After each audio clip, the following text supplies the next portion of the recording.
And hello, ladies, gentlemen, and everyone in between. It's me again, Diana Clarion, the Lavender Lady, and this is the after show from the encounter at the Ark. And I have with me the brilliant, the beautiful, the one, the only Kate Farr. How are you, dear? How are you? How Fairly are you? awake as usual, but I'm all right. How about yourself? Oh, little bit this, little bit that. Go for me, go for you. What am I talking about? I have no idea. And How we you all, doing? and we also have here today a certain Triceratops who was so kind as to provide me portage to Kentucky and the Ark Encounter and the protest there at High Purple Rhymes with Orange Deer. How are you? Hi, I'm okay. I'm not gonna be able to stick around for too long. Well, I just wanted to have you around just to say thank you again because that is amazing. Something I never would have expected out of anybody, and I am very grateful to you for the opportunity. And it was a great weekend as far as that goes. I loved meeting you, loved talking with you. Yeah, I got to see the face behind the Triceratops maps and lived to tell the tale. So that's two faces I saw that weekend. I still Yeah, say aside that you from should almost either. getting killed by losing the wheel on the car, we did okay. Yeah, I forgot to mention that. Yeah, I almost lost a wheel. Because I guess what on the way there from me, perhaps one one lug sheared, and then on the way to the green, another one sheared. I mean, right at the point where it dropped on the berm right next to the car when we Yep. stopped. But yeah, you had the skill, and you had the determination, and right there in the auto parts store parking lot, you got it fixed. Yay! And what was that, Kate, that you were starting to get Oh, into? nothing. It was a bad joke and the moment's lost. Don't worry about it. Well, there will be more. I love your bad jokes. Oh, scheisse, scheisse. But yeah, you were starting to say, Kate, about the engaging these folks. Those Yeah. Oh, you mean with like Ray Comfort and all those guys? Yeah, and I'd love to hear about the I'd love to hear about the fruit basket moment. Well, I mean, I did mention it in one of my recent videos, but I'm not sure everyone's heard it. Thing is, I mean, I also pretty much stated my whole position in on the whole engaging Ray Comfort thing while I was in the chat in the previous thing, where I was like, if they're saying complete garbage and they're the only voices being heard, you have to put your voice out there and let people know that theirs isn't the only perspective. Oh, sure. But I think you're absolutely right. You don't have to engage them one on one in any kind of friendly, non confrontational way because that gives them a bit more legitimacy than they should ever have. That's the So whole point. I, Yeah. I I think that perhaps the way I first saw it phrased made me reply the way I did. And then when I realized what you actually meant, I think we're kind of simpatico on this one.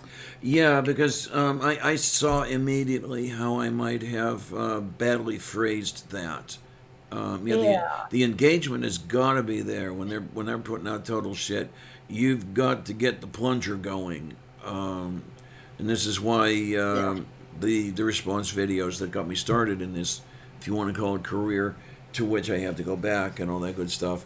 Um, but yeah, the thank you for putting it the way you did as far as the other point went, which is a word I couldn't come up with. The whole legitimacy thing.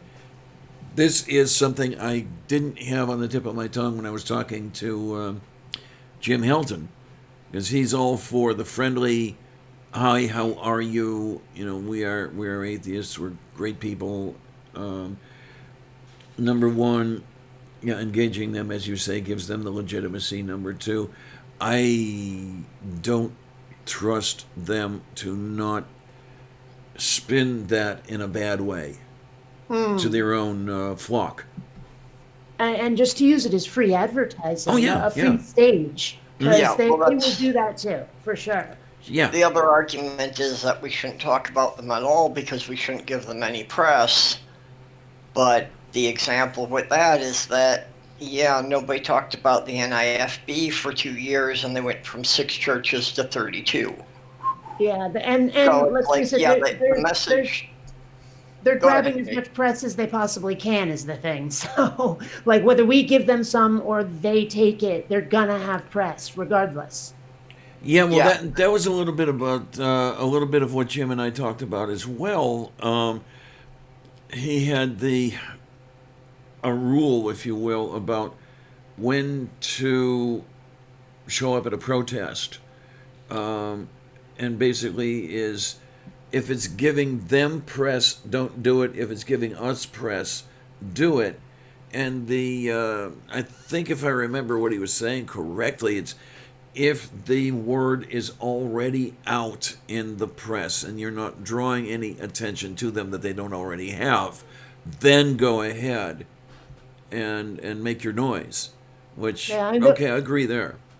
The Westboro Baptist Church, for example, are complete and total media whores. That's all Yes, they are. yes, I'm sure I've told you about the experience I had seeing them in person in Seattle, where we saw them. There was there was like 7 or 8 of them, and that was it. They waved their signs for the cameras and then bolted like rabbits. yeah, I Right? do That was their remember you whole talking about thing. that.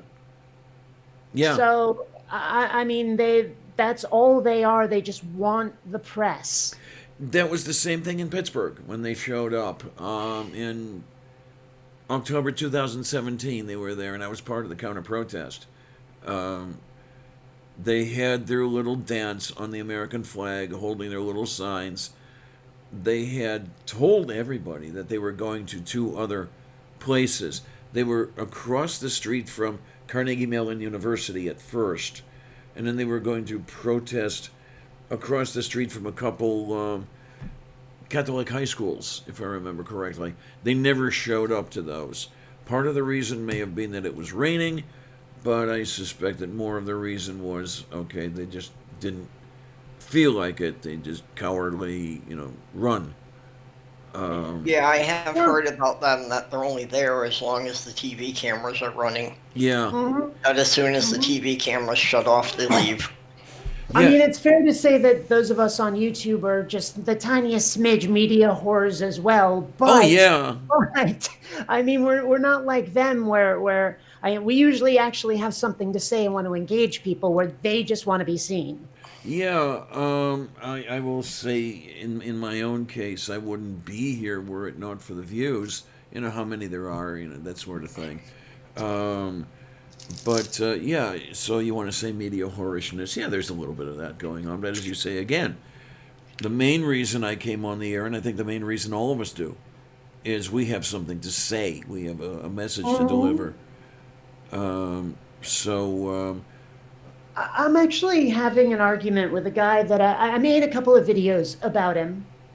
I don't know if you remember, he's this sort of like clean cut Christian looking dad type. And he just got progressively stupider and stupider the more I talk to him. He tries to come off as this nice guy, but he's an idiot. And Okay, so okay. now I saw in one of his videos, his recent videos, because I check back every now and then to see if he said something worthy of a response. In one of his videos, he was talking about how he doesn't do this to change anybody's mind. He doesn't. He just wants to talk, and that's it. He just wants to say things. Like there's no real mission to it. And I asked him, like, then what's the point? Why are you doing this? Yeah, Why are you making these videos if you're not trying to change people's minds? yeah, And he really hasn't given much of an answer. Although at one point he did like try to accuse me of doing it purely for the money, purely for ad revenue, purely for Patreon. And by the way, I wish he'd been right. His gross overestimation of how much I make in ad revenue per video. He got it wrong by like a factor of 100. It's crazy.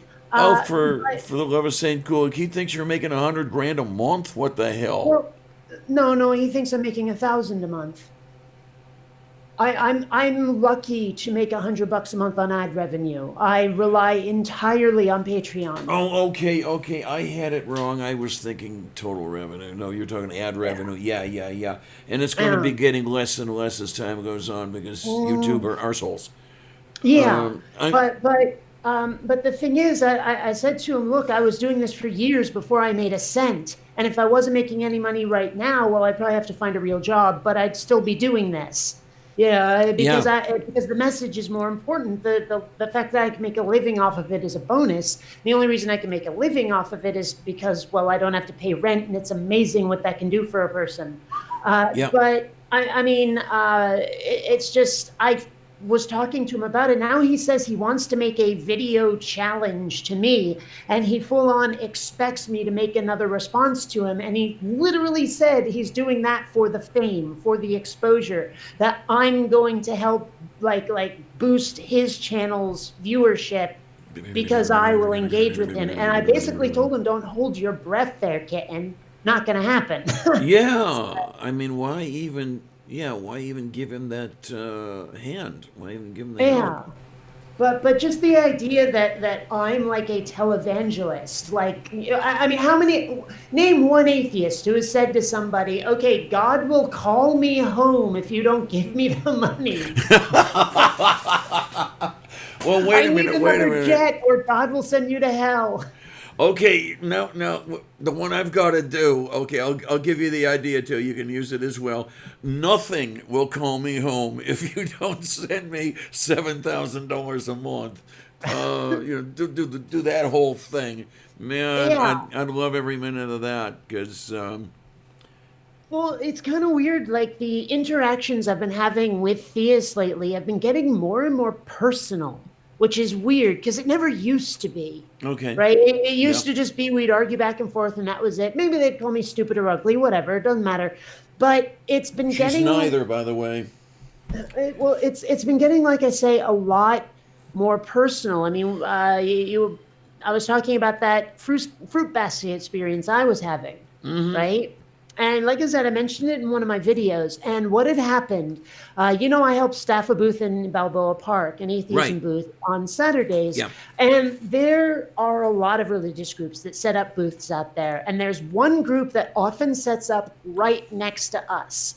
Now, I'd actually kind of engaged one of their members in conversation that had nothing to do with religion. And it turned out we had a fair amount in common. Yay. Right? I mean, we like a lot of the same TV shows, sci-fi and stuff, and we got to chatting about it. But at one point, we started talking about religion, as you do, because I was telling him about some of my experiences looking at the Earth in Google VR and how humbling an experience that was to see how truly small I am just by looking at other cities and realizing how many people have lives in there, then Yes, zooming out indeed. and seeing how huge those cities are, but then Yeah. zooming back out and seeing like just how tiny they are in their own country, never mind the frickin' planet. Yeah. And that the idea that a god out there gives a shit about my tiny little ass was crazy to me, right? And I shouldn't have said it because we ended up getting talking about religion. And as things meander, he basically did say, maybe I do think you're an okay person, but yes, God is sending you to hell for being a lesbian. For no crime worse than being yourself, you're going to hell for that shit. What the hell, man? And I kind of I didn't scream at him or anything, but I still went off. I basically said to him, look, anyone who behaves like that in any story other than the Bible is the villain, is the Yeah. bad guy. And you've thrown your lot in with this, right? You have given your allegiance to that particular faith, to that bad guy. You are a stormtrooper for God. Yes. Right? God's your Darth Vader, your Emperor Palpatine. And I stormed off. I told him I don't want to know you anymore, And then I had to skip a week at the booth for various reasons. And then I come back, and they set up their booth. They usually do it after we've been set up for hours. They set up their booth, and he comes over, and I was talking to somebody else, so he didn't wait for me. He sets down this envelope with my name on it. And when I'm done chatting with other people, they tell me, the rest of the group tells me that envelope is there for me. And I open it up, and inside is a card with a Kindle gift certificate to Amazon. Specifically Kindle, though, I can only get ebooks with it. I've had a lot of people tell me what I should do with it, and I can't take their suggestions to like buy an atheism book and hand it to him. Can't do it because it's all ebooks, right? But the thing is that inside, like the card said stuff like, "Here, I hope this like blesses you, and I hope it like What lets the you hell? read and like in God's name," and then there's his signature. So it And makes it even worse. like, yeah, exactly. Because I'm looking at it and I'm going, okay, number one, he thinks I'm going to burn for eternity, and that $25 is going to make up for that. Right. But number two, there was nowhere in that card an apology. There was no like, I'm sorry. I realize you're innocent. Not my rule. It's God's, and yeah, it sucks. None of that. It was just, I hope this blesses you, and that's all. And it seems so self-serving. He took the opportunity to fucking preach at me, right? So I'm thinking, I mean, they weren't there this week, but it's Pride. The Pride Parade was yesterday, so I didn't see them. But I'm going to give it back to him. And I'm going to tell him exactly what I just said to you, that there was no apology and $25 doesn't make up for eternal torment. I actually suspect if he thinks $25 is going to make up for it, some part of him must not really believe it. Some part of him, if he genuinely thinks that $25 is going to make up for that shit, some part of him has to realize that's bull. Yeah. Some part yeah. of him has to. But anyway, so that's my fruit basket story. That is, yeah. I mean, better he would have Yeah. done the fruit basket and said nothing. I know what you mean. My brother never passes up the opportunity to slip a scripture pamphlet in every birthday card he sends me. Yeah. Okay. How long did those birthday cards last? Yeah. You know, and it's just, I'd rather you just completely ignored it, completely forget my birthday altogether, because, yeah, it feels like a slap in the face every time he does that. Yes, indeed. And I guess this is one way that I'm happy that the entire family dumped me when I came out. At least they're not slapping me in the face that way. They're not pulling that shit on me. They just quit talking to me, and that, to me, that's a good thing. And more people should decide to do that. You know, it's just okay. Just don't say anything. Just leave them alone. But oh well. Yeah, I'm gonna grab some coffee. I'm still here, so yeah, you're finished not getting mine rid of me during that the easily. video. Say again. I finished mine during the actual show. Okay. You know what I really need? Okay, I'm going to leave the camera on as far as that goes, so you can. Intravenous coffee? Yeah, that's already been. That's already been suggested. Say again. For the longest time, I hated the taste of coffee because it's too bitter. I've come to appreciate it, especially with enough sugar. Giving it intravenously, you don't get to taste it anymore. Where's the point? You know, you might as well just have a bag of adrenaline. Back in the days when I was active in Mensa and was helping run the regional gatherings, the weekend conventions that we would have, yes, somebody over the coffee dispenser put a painted placard, basically, of me on the floor with the IV line running, because I was as famous for coffee consumption then as I am now. But I mean, you've described how much coffee you drink, and it's crazy pants. What did you say, like 5 pots a day? Let's see. It's a bit less. It's around 2 now. Okay, but when I say 2 pots, I'm saying that the pots are 35 cups. Yeah. Yeah, I will drink Like, 60. That's worse than cigarettes. Well, yeah, well, at least I got rid of those. Okay, still. considering the average coffee maker is like 10 cups, if you're doing 235 cups, that means you're doing 7 pots a day. Yeah, yeah. Oh man, I couldn't handle it. I'd explode. I discovered years ago, back when I was Code Monkey, I went in on a Saturday to make a deadline. I was the only coffee drinker there that day. I spent half a day there. I had consumed three 10-cup pots of coffee, and I had started on a fourth. And it was okay. You just drank 35 cups of coffee in half a day. Like it was like 4 or 5 hours.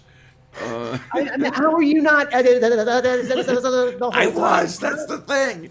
When my doctor finally got me off, he finally would not leave me alone. It was when I first became his patient. He goes through all the questions. Do you smoke? Yeah, like a chimney. Do you drink coffee? Yeah, how much? 70 cups a day. That's toxic, right? So he would not leave me alone until I did the decaf. As a matter of fact, this is diet coffee here. And I noticed the difference right away. I mean, my sleep cycle was all screwed up. Well, it still is, but that's probably permanent damage. I would have muscle twitches with that caffeine consumption, especially over the eyes. The eyebrows would twitch like crazy. Actually, I have a story about that, but okay, not caffeine related. But you notice the glasses here. On Thursday, I'm getting LASIK done. Oh my! Right? Yeah, which is kind of scary because they're slicing into my eye. Eek. But Yeah. it'll probably be great when it's done. And they do like dope you up pretty bad for it, Valium. But they want you to take your contacts out for 3 days prior to the surgery. I've been doing a little longer than that because my eyes are starting to get kind of irritated. And for the first several days after not wearing contacts, right here was going twitch, twitch, twitch, twitch, like constantly. Okay. So, yeah. Now, the whole thing here, though, is you're getting rid of the librarian look. Darn it! Oh, I'm sorry. Number one, these do not stay put, especially if I've been sweating in any way. They go thunk constantly, and it is so annoying. After a while, Yes. my nose started to be abraded just from doing this constantly. Oh, God, I know But that as feeling. I say, the lenses are starting to irritate my eyes. I don't have a lot of choice now, and honestly, they say, yeah, you'll have 20/20 after this shit, most likely. So, Well, after LASIK, you can still wear the frames without any lenses to have that look, That's and they also won't be as true. heavy, so they won't slide down. that's also true. Yeah, and something I've always wondered about, have they talked to you about this? If your prescription changes after the LASIK, what then? They have said that some people over time need reading glasses, but only reading glasses. Okay. Yeah. Yeah, because I'm trying to think here, if your prescription is changing significantly, do they have to do the whole thing with the eye again? And what if they have to Well- build the cornea back up and all this other shit? Because I think of weird things, that. Well, one thing they did tell me is that with what I'm getting, they have a lifetime guarantee. They'll do maintenance if something goes screwy, Oh, wow. like just for what I'm paying. So, and one thing that's really, really, really, really lucky, they're actually, no joke, having a summer sale. And so I'm literally getting $1,000 off. It's like 500 per eye to get this done. So Oh, it's wow. That was the Yeah. next thing I was going to ask, if you didn't mind. How much do they want for that? they want, ordinarily it's like $2,000 per eye, but now it's 1,500. Yeah.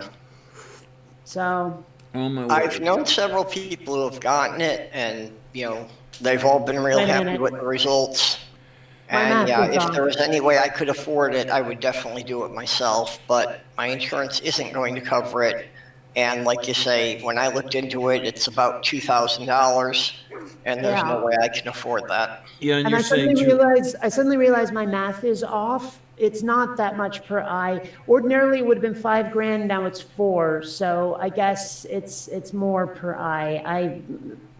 I blame not being awake, but my math was off. okay, so maybe 2,500 per eye. Yeah. Okay. Well, I'm sure it varies depending where you get it done, but yeah, I was told about 2,000 per eye. So, Okay, And now I think there's the that thing. I have their folder right here. So, I don't know if I would live long enough to make that back on not buying glasses anymore. Because, okay, when I went to have the eye exam and I bought two pairs of glasses in 17, just before I went to view the solar eclipse, because I figured if I'm going to see the solar eclipse, I want to be able to see it, okay, kids? The exam, two pairs of glasses, that ran me 500.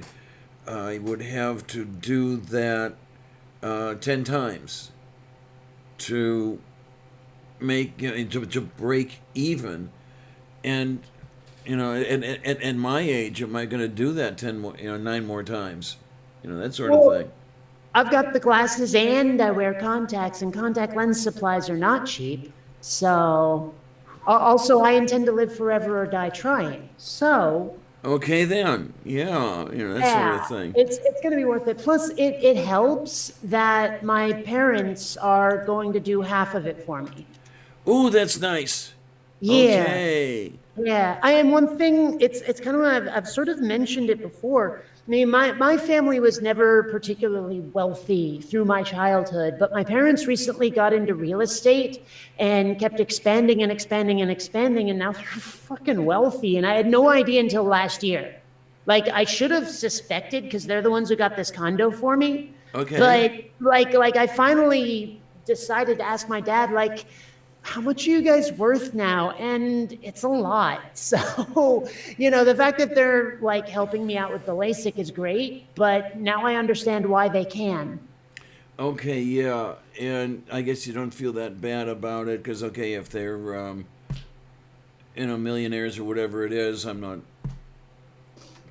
trying to pry or anybody. I mean, if they're up there, then you don't feel quite as bad about it. You're not taking Yeah. dinner off the table. But I mean, the thing is that like I say, because I'm not paying rent, YouTube more than pays my living expenses, and so That's uh, great. like Yeah. like I could pay for the LASIK out of pocket and still have enough to buy that scooter or motorbike I'm talking about. Right? Okay I then. would like if it was an actual motorcycle, it'd have to be used. I could get the scooter brand ass new, right? But I could do that. They're just willing to help me out, and I'm like, okay, why That's not? great. Yeah, I mean, why not? It's that much of a help, and this way you don't have to eat your entire life savings, basically. yeah, Yeah, yeah. yeah. It's always nice to have some. It's always nice to have some life savings sitting there at the ready for when your viewership decides they don't like you anymore. Well, and I keep hearing that most Americans cannot afford a $1,000 medical emergency, that they just don't have the dough for it, and it would You're talking to bankrupt one of them. them. Yeah, and so knowing that if a car decides to run that red and breaks my femur, I can handle it. Yeah. I just saw a nephrologist on the 10th, and what was really nice.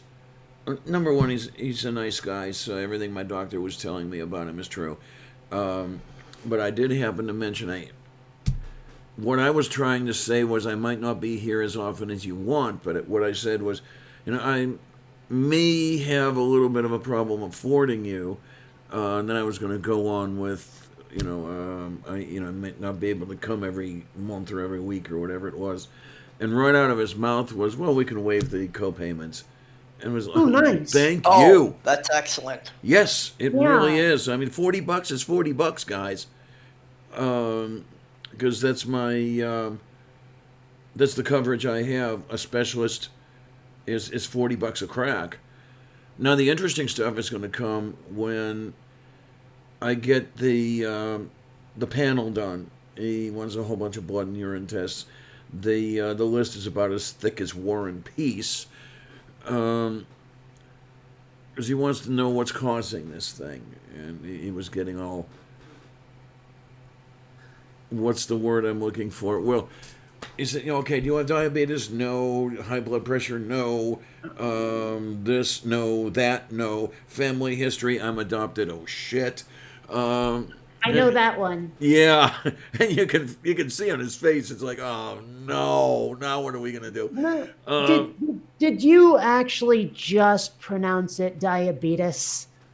yeah, I did. I did. I did. Okay, Wilford Brimley.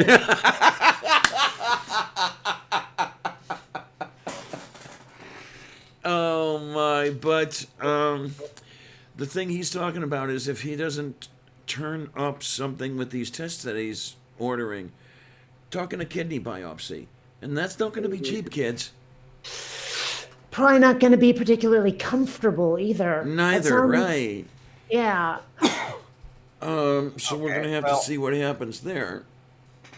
I'm being told it's time for me to go. Oh. Aw. So, Well, no, at least this is the one day I get to have some kind of social activity. It's just gaming with my brother's family. Okay, okay. Well, just remember, do ceratops or do not ceratops. There is no triceratops. There are many, many, many reasons, Kate, and this is just one of them. Your quick wit is just one of them. Okay, we'll catch y'all later. I'm glad to have you here, sweetness, and you take care and have fun, okay? Okay, you have a good day. Bye bye. Bye bye. Yeah. He is such a sweetie. But It's true. It's true. yay! But yeah, medical stuff. Yeah. I don't know. I mean, I'm glad that the state of California still thinks that I'm eligible for well, Medi-Cal they call it, for health stuff. Because I mean that brain stuff I got done, 300 grand worth of medical expenses, and I paid not a dime out of pocket. That is Same fantastic. thing That's for my wonderful. prescriptions. I don't envy you. I don't know how many prescriptions you're on at the moment, but I do not envy you those costs either. Well, that's not bad with me. I do have the Medicare D. I'm on fewer prescriptions now than I was a year ago because I had a bad reaction to the atorvastatin, the Lipitor. To the what? That sounds like a Dungeons and Dragons monster. Yeah, it's I ended up with the muscle pain, and it was not fun. I basically took myself off and told my doctor that I did it, because with the what's the method of subtraction, the whole John Stuart Mill thing. I figured out, yeah, that was it. That was it. All right, that was what was causing it. And I said, okay, I just can't. I really shouldn't be on that stuff anyway. Marty retired at the end of June, so now I'm not dealing with his stuff. I love Marty dearly, I really do. He's a great friend. But I'll rewind. I don't think I know Marty. Marty is my doctor, or was my doctor. Oh, okay. Yeah, he retired at the end of June. Very by the book. So if you're half a point high on the cholesterol, we're putting you on Lipitor. It's like, God damn, Marty. I was raised by Slovaks and Polacks. We don't have blood in our veins. We have cholesterol. Come on. And it's like, no. And I'm sorry, but again, Lipitor sounds like a sci-fi villain. Yeah, absolutely. And it seems that I'm one of the people who has the bad reaction to the statins. And okay, so now I'm not on. And there was another one that I was on. Oh. There was one there was two I was on. I was on mirtazapine as an antidepressant. It was the only one I'd ever been on that did anything good for me. But it gave me nightmares. Oof. Yeah, and they put me on a very, very low dose of risperidone in order to counteract the nightmares. And you got to see what risperidone did to me, because it really screwed up my thought processes, the whole confusion thing. because on air a couple of times, I just lost it in the middle of a sentence. Yeah. And yeah, I there was. didn't. I had that when I was still having the seizures, but different reasons. So okay, I couldn't do the risperidone. Have to come off that, and because I have to come off that, I can't do the mirtazapine because I can't stand the multi-level nightmares every night. Because it's one of these things where you're into the dream, and the dream turns into a nightmare, and you're scratching and clawing. Wake me up! Somebody please wake me up! And then Before you finally, go. say again. Before you go. Yes, absolutely. And finally, okay, I'm awake, and you look around. Oh shit! This is another nightmare, and you start screaming again. So you woke from a nightmare into another one. This would happen 5 times. 5 levels of nightmare before I was finally actually awake, and not sure that I was awake with all the stuff I had been going through, because the waking into the next nightmare was so realistic. At first you think you are awake, so the sheets are soaked with sweat. Your pulse is just racing. Your respiration is nuts, and I just couldn't do it. So I had to come off the antidepressant. So I'm currently on no antidepressant at all, which is a shitload of fun. I've never been on an antidepressant, and I'm glad, but there were a Yeah. couple of times I probably should have been when I was in Seattle. Okay. Yeah, because I'm guessing that you were dealing with seasonal affective disorder up there.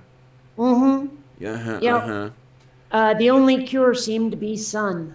Yes. The light therapy helps people sometimes, but It was not helping me at all. In fact, like apparently I need actual real and for true sun. Like it's not that I'm not getting the like whatever, not the chemicals, but whatever the rays that I needed. It right. wasn't that.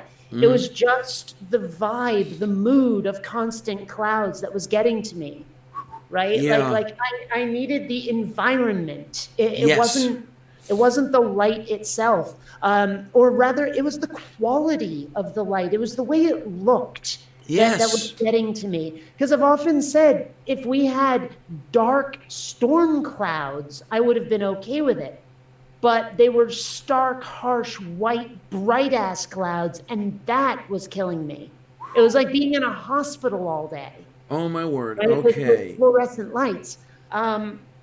One thing I have felt on occasion is that I miss Seattle, and I want to go back just to see my friends, to be able to go to the Mercury again, all of that stuff. And I think I've found a way that I could, but I'm not sure I ever will, because apparently, according to a lot of people, the town is changing. A lot of new No. people are moving in from the Midwest for jobs, and a lot of them are very anti-gay and all that Oh, stuff. great. Anti-LGBT. Seattle is not the tolerant town it used to be. But the Oh. thing is, I mean, San Diego has what they call May gray and June gloom, where it's like the exact opposite of Seattle, where instead of 2.5 months of sun, we get 2.5 months of Seattle clouds in San Okay. Diego. But what I've discovered is that I have certain sunglasses where if I wear them when I go outside, it doesn't affect me. And there are blinds you can get that are basically made of the same material. And what they do is they just change the quality of the light so that instead of being stark, harsh, and white, it's actually more of an amber color. And it's amazing how much that helps. More than an artificial light, that helps so freaking much. I wonder if I'm going to have to try to find some cash to get lenses that color to try and see if that works. Because what I notice here in Pittsburgh, we also have a cloud deck that just won't quit. But when we do have the sun, it's a very beautiful thing. It's very uplifting for me. I almost feel like I'm floating, really. It's Oh, that it's a high. good. It's a total high. Yes. And we don't get that much, unfortunately, because Well, we're in the Ohio River Valley, so you've got all that weather going on. The morning fogs in the Monongahela River Valley. I used to watch those. I lived on a hill overlooking the Monongahela, and you could see just the way the fog was stacked, and you saw where it stopped. I was a little bit higher than the top of the fog. It was a great, I wish I had some pictures, and I don't, unfortunately. But yeah, that sort of thing doesn't help the mood. So when I'm through over here, it's nice and bright out there.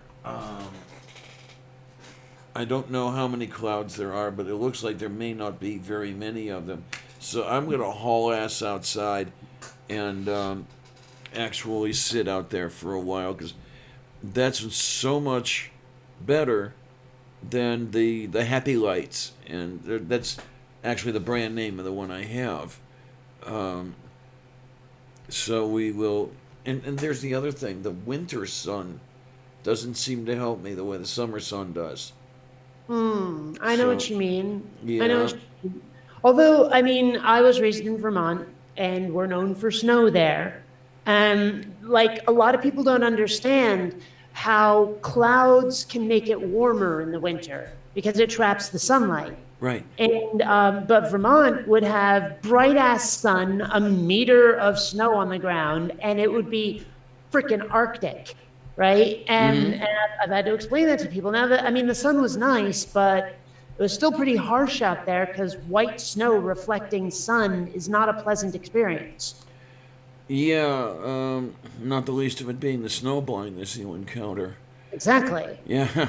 And Mark Caesar, if that's directed to me, can you actually see many stars from the towns you live in? Out here we have, I would say, a fourth magnitude sky. Um, for those who are unfamiliar, star brightness is on a magnitude scale, and I think, let's see now, somewhere between sixth and seventh magnitude is the ostensible limit of unaided human vision, and it goes all the way to well, it goes through magnitude 1, which I think is Sirius. Sun is magnitude 27, minus 27. It's a logarithmic sort of scale. Well, that So, sounds a lot more serious. uh-huh. See why? See why? Oh, Come on, do you ever not think that when someone says it? oh, absolutely. Well, you've got me thinking that way now. Come on, what you do to me? Anyway, shut up, Clarion. So in the sky, I can make out Orion, most of Orion, but that's about it. There are a few other stars out there, but difficult to Uh, see.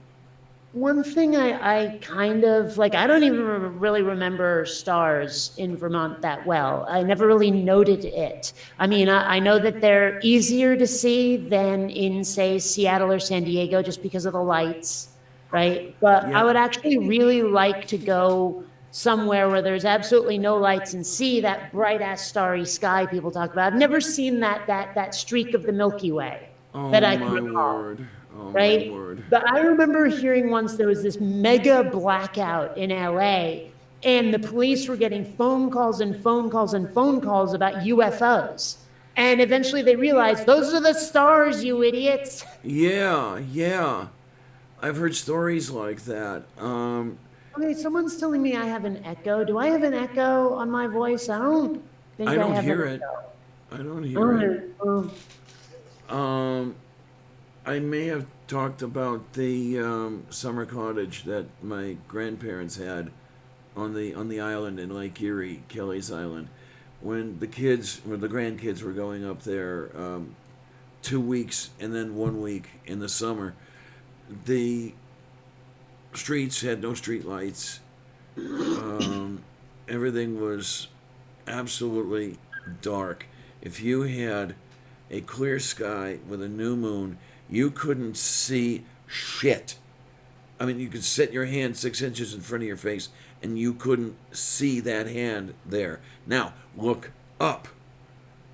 Oh my God. Nothing but stars from horizon to horizon. You can see the splash of the Milky Way. You can see the zodiacal light. It was all there. It made you feel so insignificant of all that grandeur. We were this tiniest piece of it. See, that's the weird thing. Like I was talking before about that experience with Google VR and realizing how much I don't matter and how humbling that was. At the Yeah. same time, what really got to me more than anything else is knowing that I'll never see all of it. Right? Like Okay. that's the thing when I think about death and accepting the fact that someday I will die. And honestly, it doesn't sound that bad if the some of the experiences I've had with anesthesia are any indication. But what always stresses me about dying is how much I'm going to miss out on. Right? Like, will I ever see interstellar space travel? Almost certainly not. Hell, will I ever see hover boots? Probably not. Right? And like, I'm not even going to see all of the world. Hell, I'll never see all of San Diego. Never mind another planet. Never mind another galaxy, another star. And that, more than anything else, is what makes me think that death is going to suck ass. You know? Yeah, well, there's the darn thing. I've picked it up from Aaron when he has said he doesn't mind the prospect of being dead. It's how you getting end up that that way. way. That's the problem. Yes. Yeah. And I will admit that I experience some degree of fear at what might happen. I mean, getting dead might suck arse entirely. Not be comfortable, not be pleasant, any of that. And I don't look forward to going through any of that shit. There was you ever watch Red Dwarf? Yeah, I have watched a few of the episodes, yes.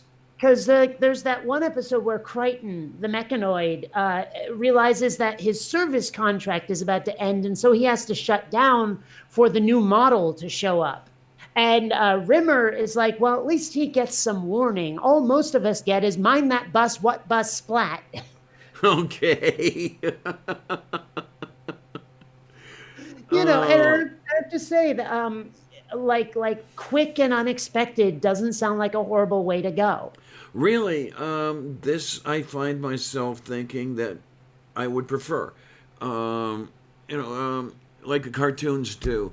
You know, a safe fall from 5-story building and you crush. That's it. You're gone. The 16-ton anvil. Yes, yeah. yes. Or the yeah. And I mean, I remember talking to some people about like nuclear war. This was years ago. I don't know how close we are to it now, probably closer than I think. But even so, and how cool the sort of like road warrior post-apocalypse looks. But someone made the point, if they're going to drop the bomb, I want the X right on the top of my head. Yes, you know, I've said I want that more than once. millisecond of bright white light, and because nuclear winter sounds terrible. Yes, it does. Absolutely terrible. It doesn't sound like it's in the movies at all.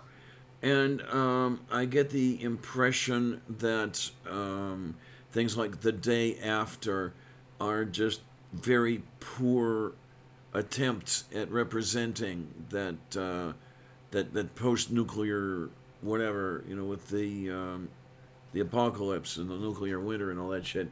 Jason Robard running around and saying, "It's mine!" Oh man, for some reason that reminds me of an episode of The Twilight Zone, which I'm not actually sure I ever saw. But I've had it described to me many times where there's this guy who just wants everyone to leave him alone so he can go read. Yes. Right? And then, like, there's some apocalypse, everyone disappears, and he's like, yes, I finally have time enough to read. And he goes up to the library and his glasses break, and he can't read without them. Yes, I believe the episode is called Time Enough to Read. The person you have in mind was played by Burgess Meredith. I know that one. Oh my gosh, the penguin. Yes. Wow. Okay.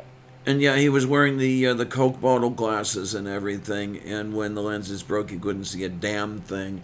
And he's crying there in the library steps. The books all around him. And I had so much time. I had the time. And yeah, God, it was sad. Well, I mean, that is kind of the theme of the Twilight Zone, though, isn't it? You end up in Yep, your own personal hell by the end of it. yep. Yeah. I mean, on my trip actually to Vermont was almost as miserable as back. But on the plane, I keep picturing there's like another Twilight Zone episode where the plane can never land. Like it just goes on for eternity and people Okay. are trapped in it. And just thinking about that while we're going for however many hours to get across the country.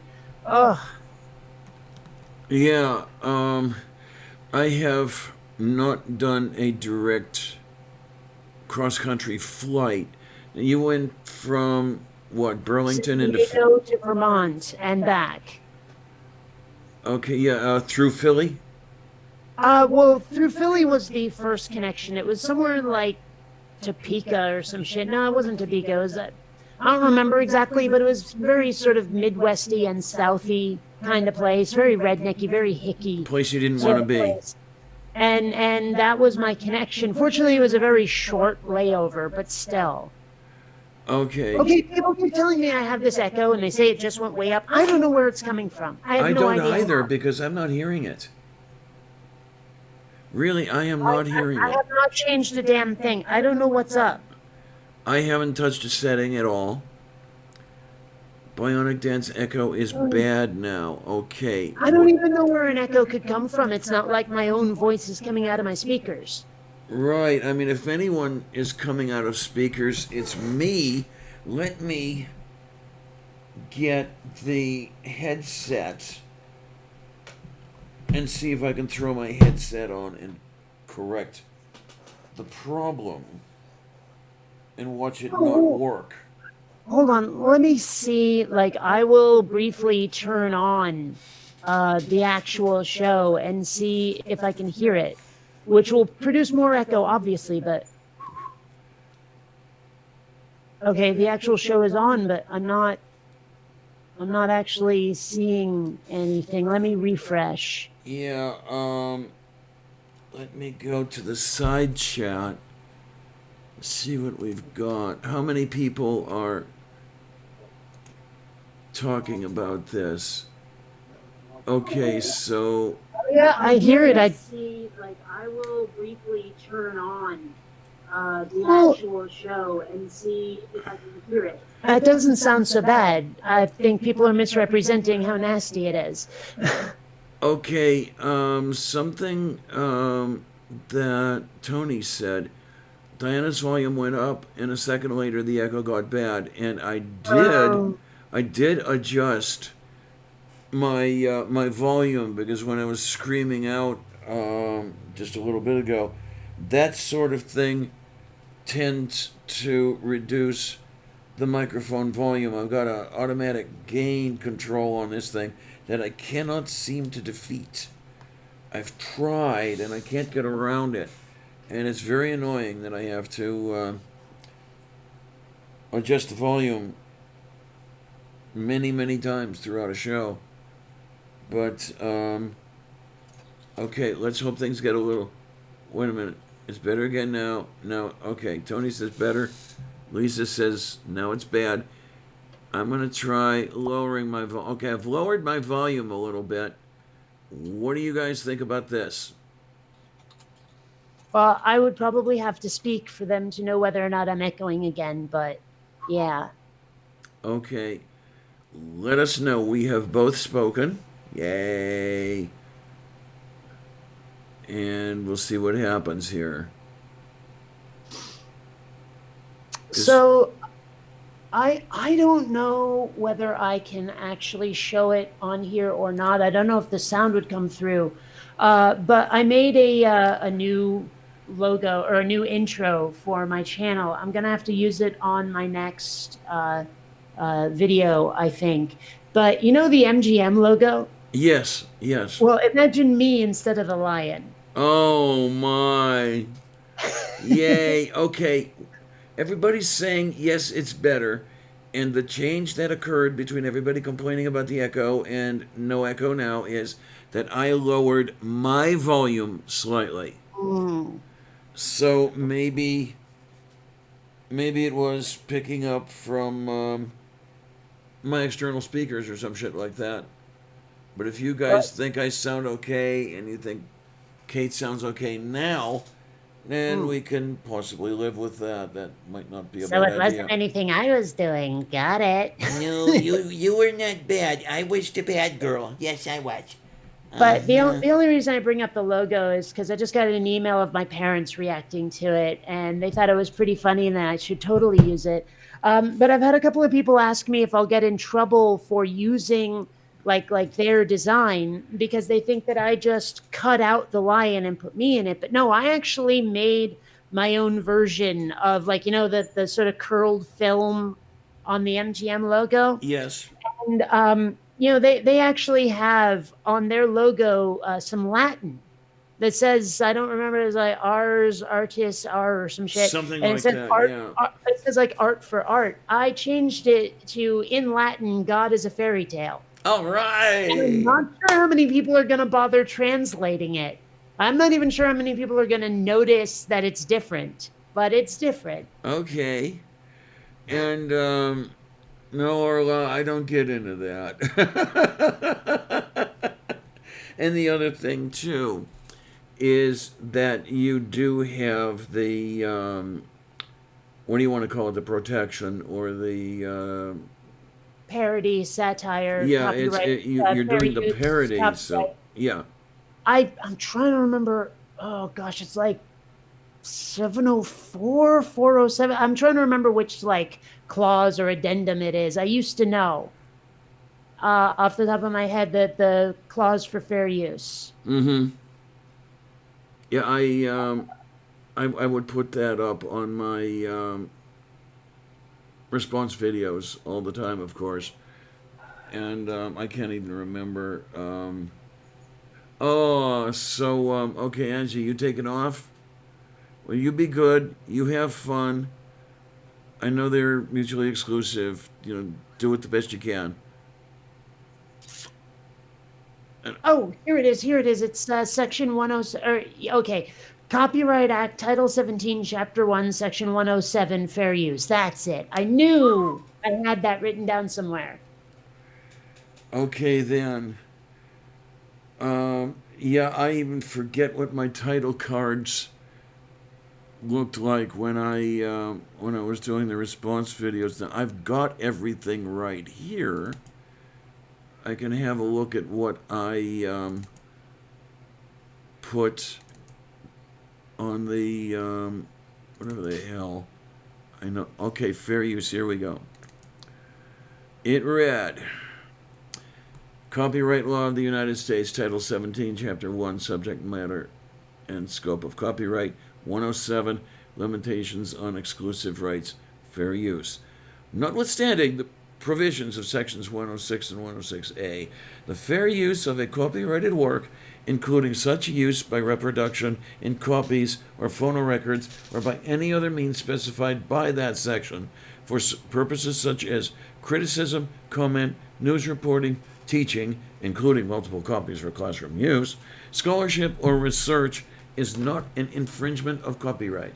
In determining whether the use made of a work in any particular case is a fair use, the factors to be considered shall include 1. The purpose and character of the use, including whether such use is of a commercial nature or is for non-profit educational purposes. 2. The nature of the copyrighted work. 3. The amount and substantiality of the portion used in relation to the copyrighted work as a whole. And 4. The effect of the use upon the potential market for or value of the copyrighted work. The fact that a work is unpublished shall not itself bar a finding of fair use if such finding is made upon consideration of the above factors. Now, what's interesting, I don't see parody mentioned, but I'm pretty damn sure parody is included. Yeah, so I'm pretty sure of that too. And even if it's not though, I'm fairly certain that if they tried to protest my satire or parody or whatever it is, I can't keep track of the difference between the two. I used to know it. It like of their logo would actually be trademark rather than copyright if they tried to protest. Okay, fine. But Yeah, but even so, I'm pretty sure that the rules are the same. yeah, I'm pretty sure. Yeah, that they are. So I'm with you on that one. Um, so now let's all keep in mind that YouTube can do whatever the hell they want. I mean, they can take it down because all of this is pending a judge's decision or decision in a court of law. Um, Well, so, I, I've had a few people try to protest my videos on grounds of copyright, and I've quoted chapter and verse like you just did, and mhm. YouTube has found in my favor. Like they've never not found in my favor when it's a copyright claim. Yeah. So, how long did that take? Not very long, couple Uh, of days. okay, fine. But one thing, I don't know if you were around for this. Do you remember Venom Fang X? Oh, I most certainly do. Because Yeah. for a while there, he didn't like that people were using his videos to comment on them. He he uh, Yeah. he didn't like that people were debunking him, and so he filed copyright claim after copyright claim after copyright claim, thinking that that was a way to get rid of those videos, not actually knowing what he was doing, not actually knowing what that meant. Yes, and I And do got him in a believe. shit ton of trouble and got him like basically he did it voluntarily, leaving YouTube and not doing it anymore, which honestly I think is kind of a shame because I miss him being around. I Yeah. thought that he was such an entertaining clown. Like Yeah. people loved taking him down, and If, it like I miss him. I really do. if I remember correctly, Phil Mason was a major player in that game of letting Venom Fag X know that he was all full of shit. Mm, Thunderfoot, for those of you who don't know. Um, second, I forgot his real name. yeah, his name is out there, so I'm not doxing anybody and everything else. Dr. Phil Mason. Um, Does sound like a bad 70s medical drama show, doesn't it? Like what was that one show? I'm trying to remember. There was a show where there was like the doctor's name was the title of it. What am I thinking of? well, let's see. Dr. Kildare? That's a really old Maybe. one. Maybe. I think it's newer than that though. Uh, Tony. The original roar is in there very, very quietly, but it's actually me going in it. Like that's most of what Ooh, you hear. hello there. Yeah, that is most of what you hear. I put the original roar in there just a little bit to give it more bass because I don't do any bass, right? I can't do that. That was just fine, dear. Well, okay, but it doesn't have that raw power of an actual lion's roar, right? well, So, it's more Eartha Kitt. yeah, it's more like panther or jaguar than it is lion. There you go. There you go. So, but it's mostly my voice. That's most of what you hear. Oh, Doc Fearsome is asking, is the one you're thinking of Trapper John MD? Probably that's it. So Phil Mason, MD, does have that same sort of, doesn't it? Doesn't it? I really do like the physics stuff that he does. Um, and he recently started doing more of it, and then I think it was the last video he did. He started falling back into his old ways, and I don't know. Mm. We'll see what happens. I don't know. I stopped watching Thunderfoot a long, long, long, long, long ass time ago because, like, he shifted from atheism into something else, and I don't even remember what, where he kept focusing on other things. Well, I know he was doing a whole bunch of anti-feminism for a while there, because he got on a. I think it was not that. There was Okay, something else that he was doing where it was just like, why, like, it might have been flat Earth or something similar. I don't know, but he was debunking other people's woo. besides atheism, and I got bored. Oh, I know the stuff you're talking about where he was going after the Solar Road and what the hell was that vacuum tube that I think it was Elon Musk had going where the transport was going to go through this tube with all the air pumped out of it and he's going into why it wouldn't work and all that shit. It wasn't that. No, it was different. There was something else. You know what? Maybe it's online. Of Maybe course. someone, I mean, mentioned it. I don't know, but there was something that he started going off on, and I was just like, dude, you're boring me now. Mm-hmm. Mm-hmm. Uh, Well, when he started going after Sarkeesian, I started getting bored hmm. because it seemed to me more an obsession than anything else. I mean, maybe it is the feminism stuff, but I could have sworn it was something else. Well, you and I might have got bored for different reasons, so let's not. Yeah. Yeah. But I was like, I mean, there are a number of people who I used to be subscribed to them, and then they started talking about topics that I just didn't care about, and that was their main focus. Like I'm unsubscribed from Jacqueline Glenn, which stinks. I liked her videos, and I have met her in person. She seemed really nice and way shorter than you'd think, Okay. and yeah, and I just didn't care about the topics she was talking about. There was another one. Oh, what the hell is his name? Mr. Repsion. That's it. Mr. Ah. Got bored with that. Like I asked him, why aren't you doing atheism anymore? And he basically said, well, I said everything I need to say. It was more personal with him. It was more about his journey than it was about like debunking the people that are making our lives worse through religion. And so I was kind of disappointed by that.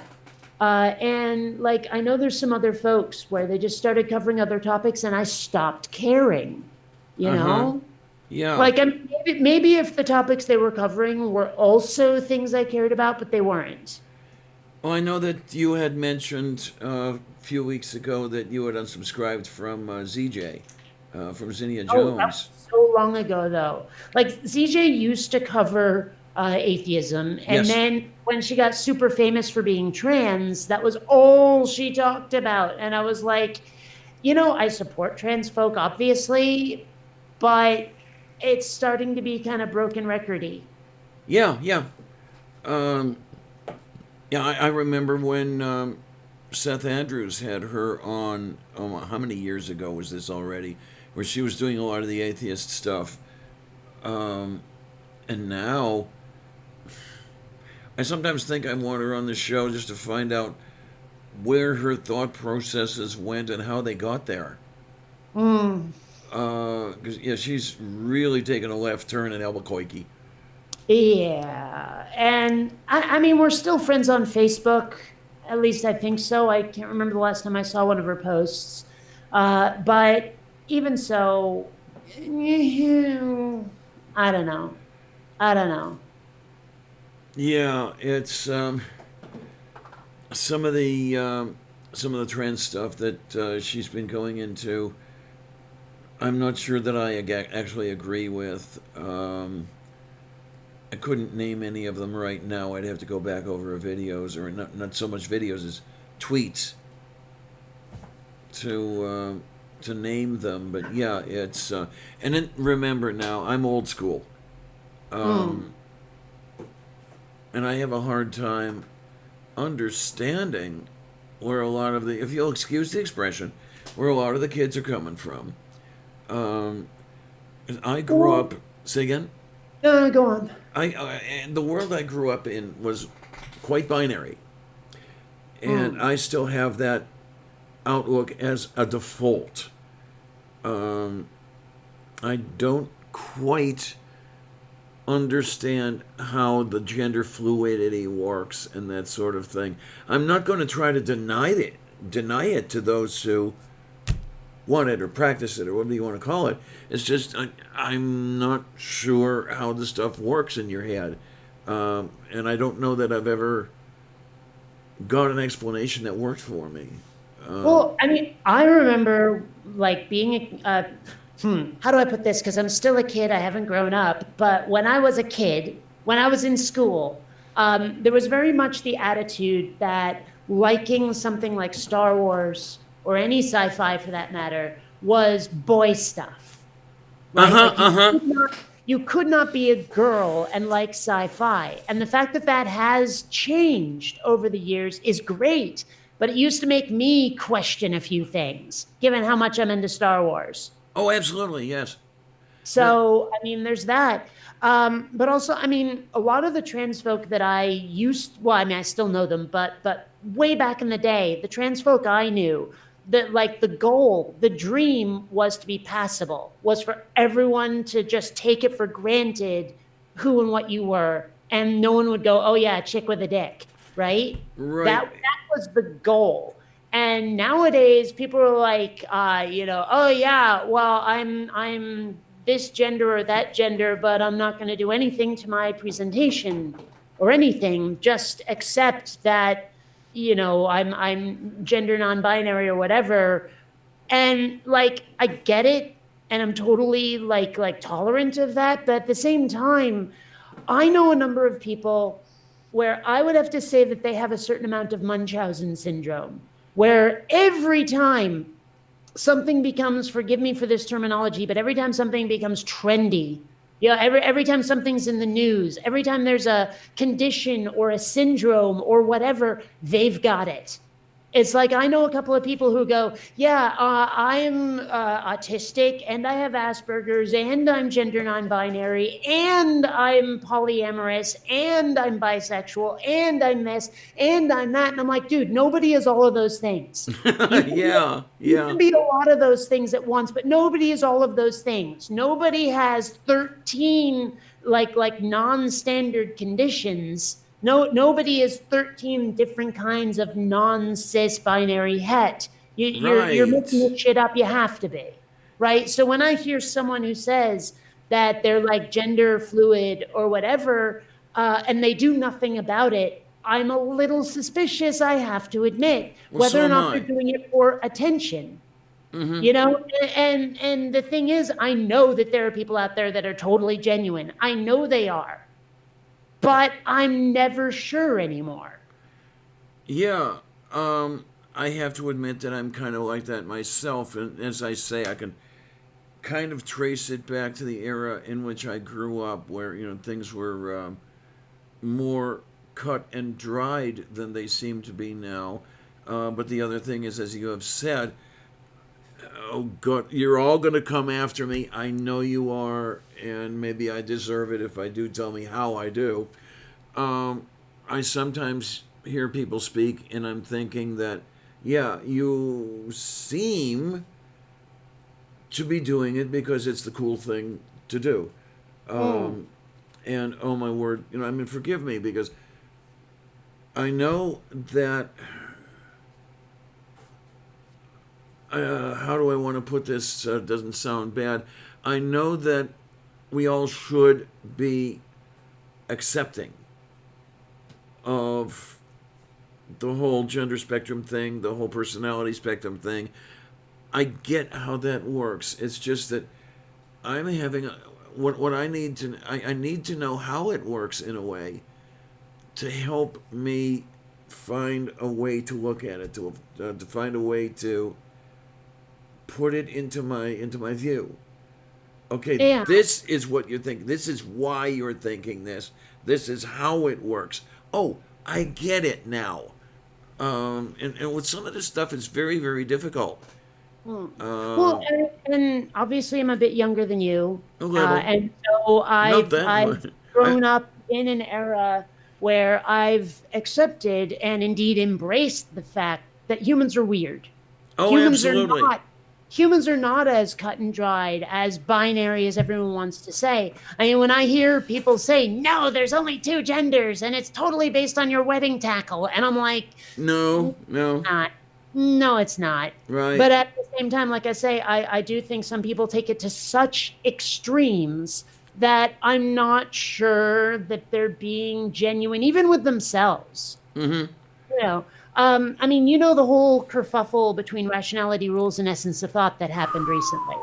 We had a little bit of a discussion about that over the weekend. I was talking to Aaron about that a little bit, and yeah, he's not happy at all. I'm not happy, and I've got a couple friends involved in that, and I don't know how long the friendships are really going to, are they going to last this? I don't know.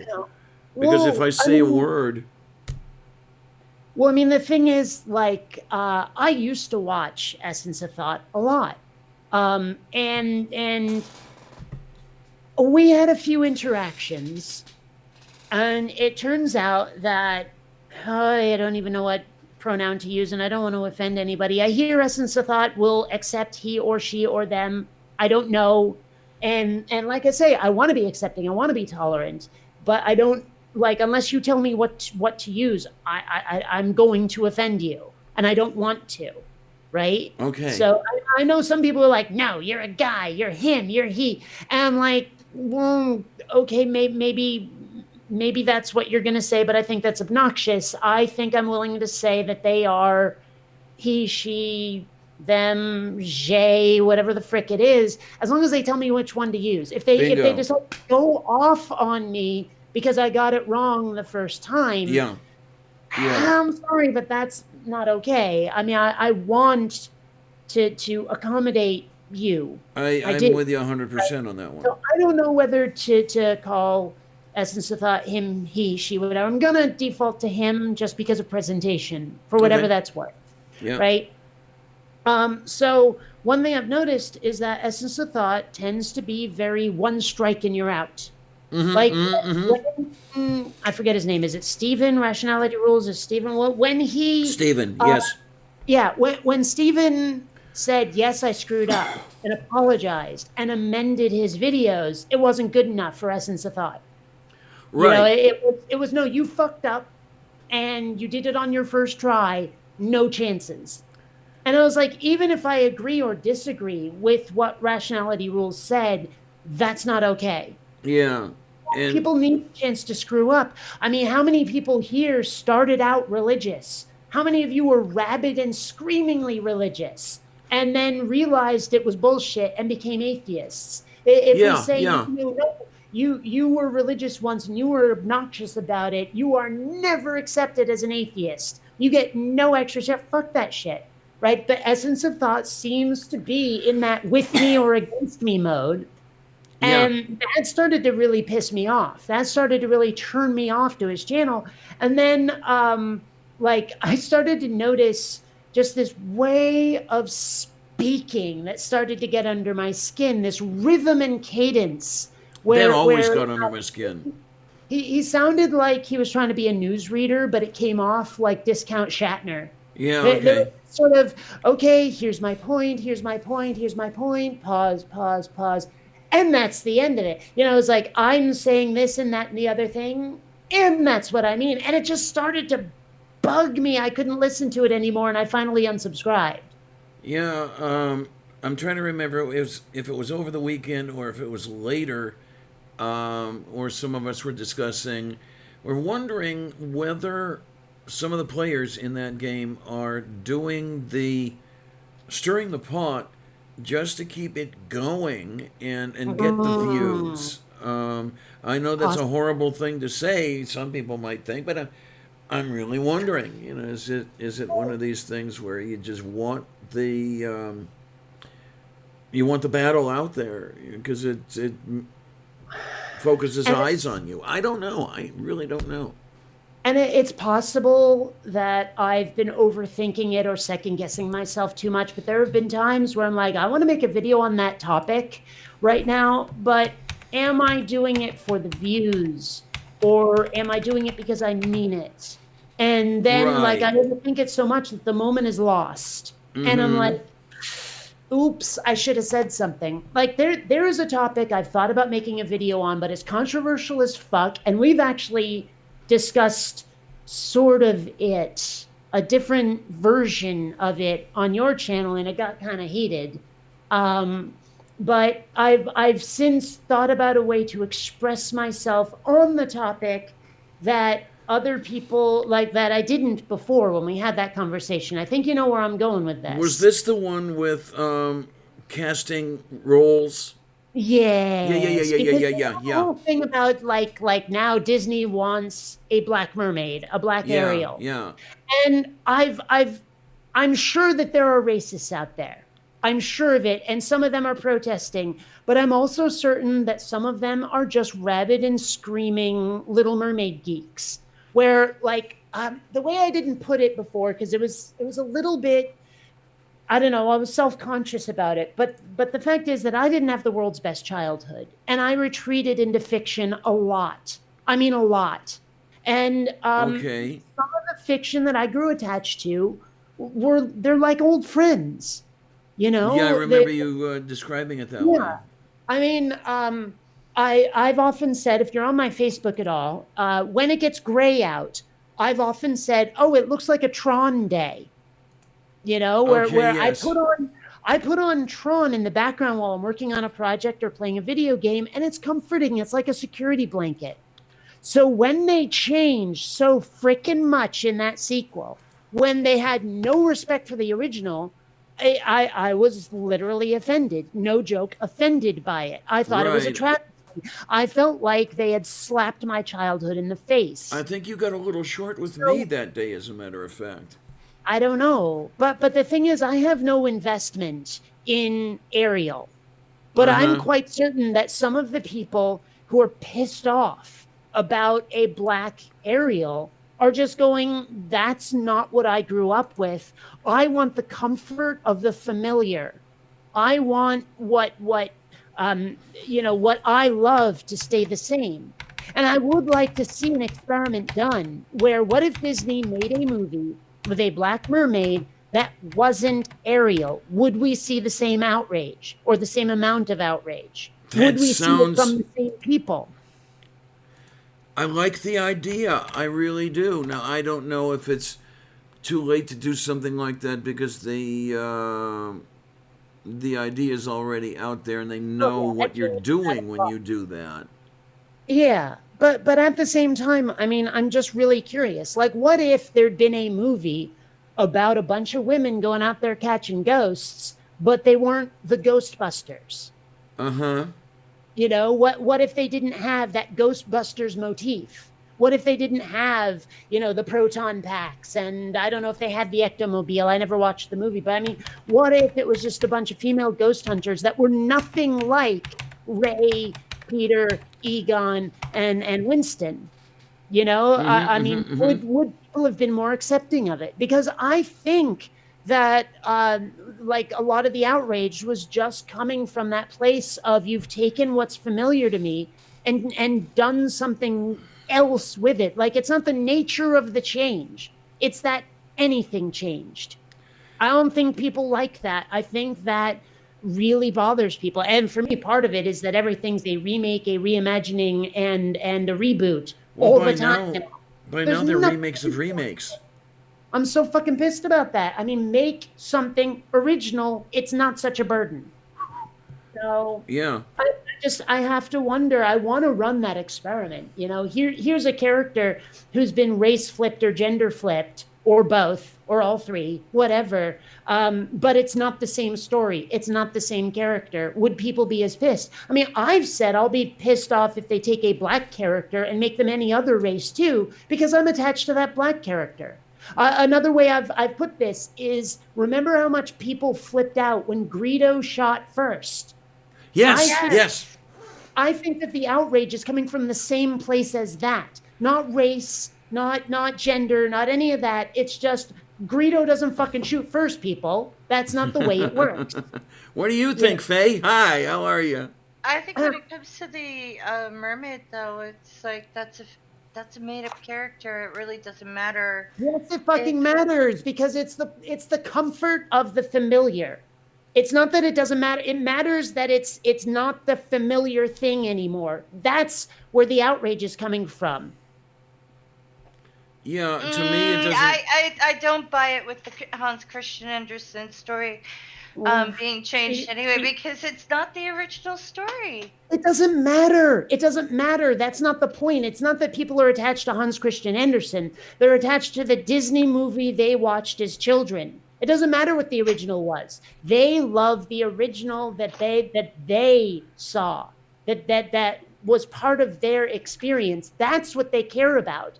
Is their experiences, their nostalgia. That's where this is coming from. It's not, oh, they changed. Like, I mean, there was no outrage about Hans Christian Andersen's story being changed when The Little Mermaid happened, probably because You weren't around me. Well, okay, fine, but I know plenty of people who didn't even want to see it because they were like, "That's a really dark story," and then when it came out, at the end it was different. Then they said, "Don't really want to see that because that's like wrong." But that's the thing is that's your outrage from comfort of the familiar. It's the same place. It's I'm a fan of this. You made what I'm a fan of not what I'm a fan of anymore. You changed something. That's where the outrage comes from. No, for me, I don't think it's. All right. Well, it's exactly the same thing, but like I have OCD, so any changes. Okay. Well, my point is that I think a lot of the fans that are flipping out are doing it because their nostalgia is not being respected and not because of what the change was specifically. Yeah, I'm thinking here. I was trying to find a decent example, but I cannot remember which of the Humphrey Bogart films that everybody knows and loves was actually a remake. Was that Maltese Falcon? I don't know. I'm not sure I've ever seen a Humphrey Bogart movie unless he was in Casablanca. I'm not sure if it was a Maltese Falcon, but I know the movie. Yeah, okay. Now, to those who saw that movie and the incarnation everybody knows, were they to be shown the original, the one that was actually first out, how would they feel? Would they be saying, I'm not familiar with this, I'm not comfortable, I don't like it? That would actually lend. Say again? How different was it? In what way was it different? Well, I don't know this offhand. This is the thing. I really don't know. I would really have to look at it. Oh, here's a fun one for you. The song Red, Red Wine. To those who became familiar with Red, Red Wine, as UB40 did it. Mm-hmm. How do they feel about the Neil Diamond version, which is the original? I don't know it. Really? I love that. I probably wouldn't like it very much, but who knows? I mean, sometimes that's not the case. Sometimes I hear the original and go, ooh. So yeah, because the UB40 is very reggae. It's upbeat, that whole thing, and that's why I don't like it. Because the Neil Diamond's version was very sad. It was very, he was lamenting. Red, red wine, I'm turning to you because my heart is gone. That's this person that I have loved is left. Well, there's a version of The Times They Are A-Changin' that I absolutely love simply because the music is so beautiful, the way they did it. But it sounds nothing at all like the original. And a friend of mine who loves the original says that the version I like a lot is a travesty. Okay, because I've run into some songs that I heard a cover first and fell in love with the cover. And the originals just don't do it for me. Okay, do you watch Stranger Things at all? Doesn't sound familiar, no. Oh, great Netflix show. But there was a scene in season 3 that involved the theme song to the Neverending Story, right? And so the people were watching the original video, and I'd never seen the original video. And my mind was absolutely blown because, number one, I would have sworn there was only one person singing and that it was a woman. No, it's a duet and one of them's a guy. Mind fucking blown. I had no idea. I knew. Okay, then. Yeah, but back on the topic though of things changing and remakes and stuff, I think that if you change enough, in fact, if you make no pretense whatsoever of trying to copy the original, it works. And my go-to for that is Seven Samurai. Because when they made The Magnificent Seven, and it's a Western, Yes, it's a spaghetti Western, in fact. They took the basic plot and reworked it to be a completely different genre, completely different characters, et cetera, et cetera. And I don't think there was much outrage at all. And then they made Battle Beyond the Stars, which is the sci-fi version of Seven Samurai. It's the exact same story, but with different characters, different setting, but the basic plot structure is the same, and nobody flipped out. Nobody, right? So I have a feeling that if you were to take a beloved story and make it that different, completely different genre, completely new characters, but the plot is exactly the same, people don't lose their minds because the comfort of the familiar is still kind of protected. I mean, that's when the sequel to Tron, that horrible sequel to Tron came out, all of a sudden, all of the merchandise, all of the Google searches I did, everything is the new one. Like the original, the one I love so much, has been replaced in the cultural zeitgeist. You know, that's the one everyone remembers now, is that new one that was nothing like the original. And again, feels like a slap in the face because the comfort of the familiar is no longer there. I mean, I remember mentioning to someone my favorite movie was Tron, and they started going off on Daft Punk. I'm like, dude, no, that's the sequel. Mm-hmm. So, Yeah, I mean, I know what you mean, but I mean, I think some people will always hate a remake of a really great movie. well, yes, but the question is But why? Well, okay, as far as remakes go, now this isn't a remake of a movie, I understand. I am familiar with both Forbidden Planet and The Tempest. And I know the Seven Samurai. The Tempest is one of my favorite Shakespearean plays, in fact. And I see no difficulty with the treatment on either one of them. As you were saying earlier, Kate, with totally different genre, that whole thing. The basic idea is there, but a totally different treatment. I'll go for How that. many times have they done Sherlock Holmes? Yeah, and I'm sure Without a people total rebranding? I'm sure a lot of people are pissed off about it too. Yeah, What- but I'm sure that there are just as many people pissed off about it Well, who there's- are not pissed off about it. You know what I mean? And Yeah. I just think that if they need like a super detective, they can do something other than Sherlock Holmes. But well, they there's don't. there's the Well, interesting they thing. should, is my point. Okay, one thing that I had that has become my policy now, when they make a movie out of a book I love, like, okay, I thought Ready Player One was an amazing book, but I had read it years and years and years and years and years ago and forgot a lot of the details. So when the movie came out, I made the conscious decision to not reread the book in prep for the movie. Why? Because I knew they were going to change things. I knew they were going to not, like, I knew it was not going to be the book up on screen. And so when I watched the movie, I absolutely loved the crap out of it. And then I went back and reread the book, and I was like, oh my God, I would have been so pissed off because so much was different. I mean, a lot of it was exactly the same, but there were some things, some of the challenges the characters had to do were, and reading the book, I was like, there's no way this would have worked on screen anyway. And I'm glad. Same thing with Good Omens. What was it? Amazon just put out their adaptation of Good Omens by Neil Gaiman and Terry Pratchett. And there's a lot that's different in there. And also, but the only part I remembered that they ended up changing is some of my favorite characters aren't in there. And I was very disappointed by that. But rereading the book after watching the series, I'm like, oh, it was such a good idea to not reread the book first.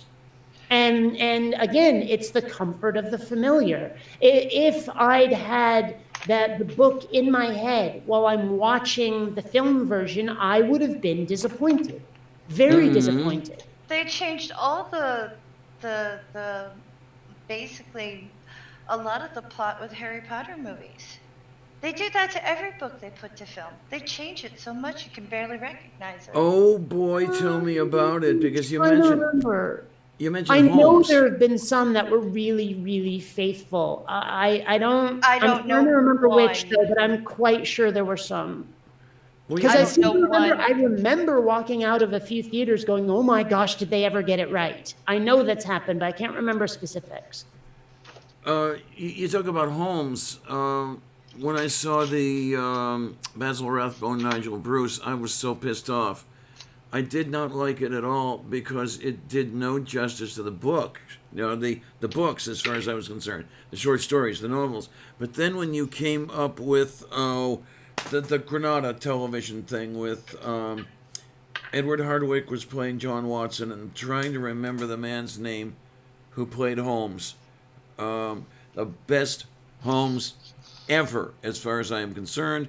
No one can hold a candle. Let me look. Basil Rathbone. No, Okay, this that's was. the only name I know for Holmes. So Other than Benedict Cumberbatch? I can never remember that name. Okay, I'm looking. Here we go. And could anyone have a more British sounding name? Oh, Well, that I too, know. yeah. But he is Right. he is kind of like, I don't know, legacied into acting. Okay, here. Jeremy Brett as Sherlock Holmes, in my estimation, the best Holmes ever, because he was just as irascible as Conan Doyle wrote him. And the John Watson, played by Edward by Edward Hardwicke and by David Burke, as far as that is concerned, was not the bumbling idiot that Nigel Bruce projected. Again, more toward the book. So yeah, you have those who knew the book and then went to those first films were probably pissed, just the way I was. But those who started with the films and then in the Granada television, I don't know how they felt. It would be interesting to know. Another thing that I didn't bring up when we had this first argument is that you might notice that a lot of, almost every time they gender or race flip a character, it's to a minority. Pretty much every time. Yeah. And it smacks of tokenism. It seems like they're doing it specifically in the name of activism rather than art. And Yeah, I you've wonder got a what would point. happen if they took say a black character or a Latina character and made them white. Would the people who are loving Black Ariel flip their lids over a now white black character? Probably. That's another experiment I want to run, much like running the would people flip out over a black mermaid that wasn't Ariel experiment. I'm curious. Yeah. See, I don't care what color Ariel is. I'm fine with a black George Washington. See, that's the thing though, is again, you're coming from a different place. It's not the whole comfort of the familiar thing. I mean, it feels honestly like you don't get it, or you're trying not to. Well, that whole Black George Washington thing, yeah, I don't know if I would go for that either, because the historical George Washington was a white man. With a black actor, you would be bringing in things that were not part of George Washington's actual past. I don't see it that way. Okay.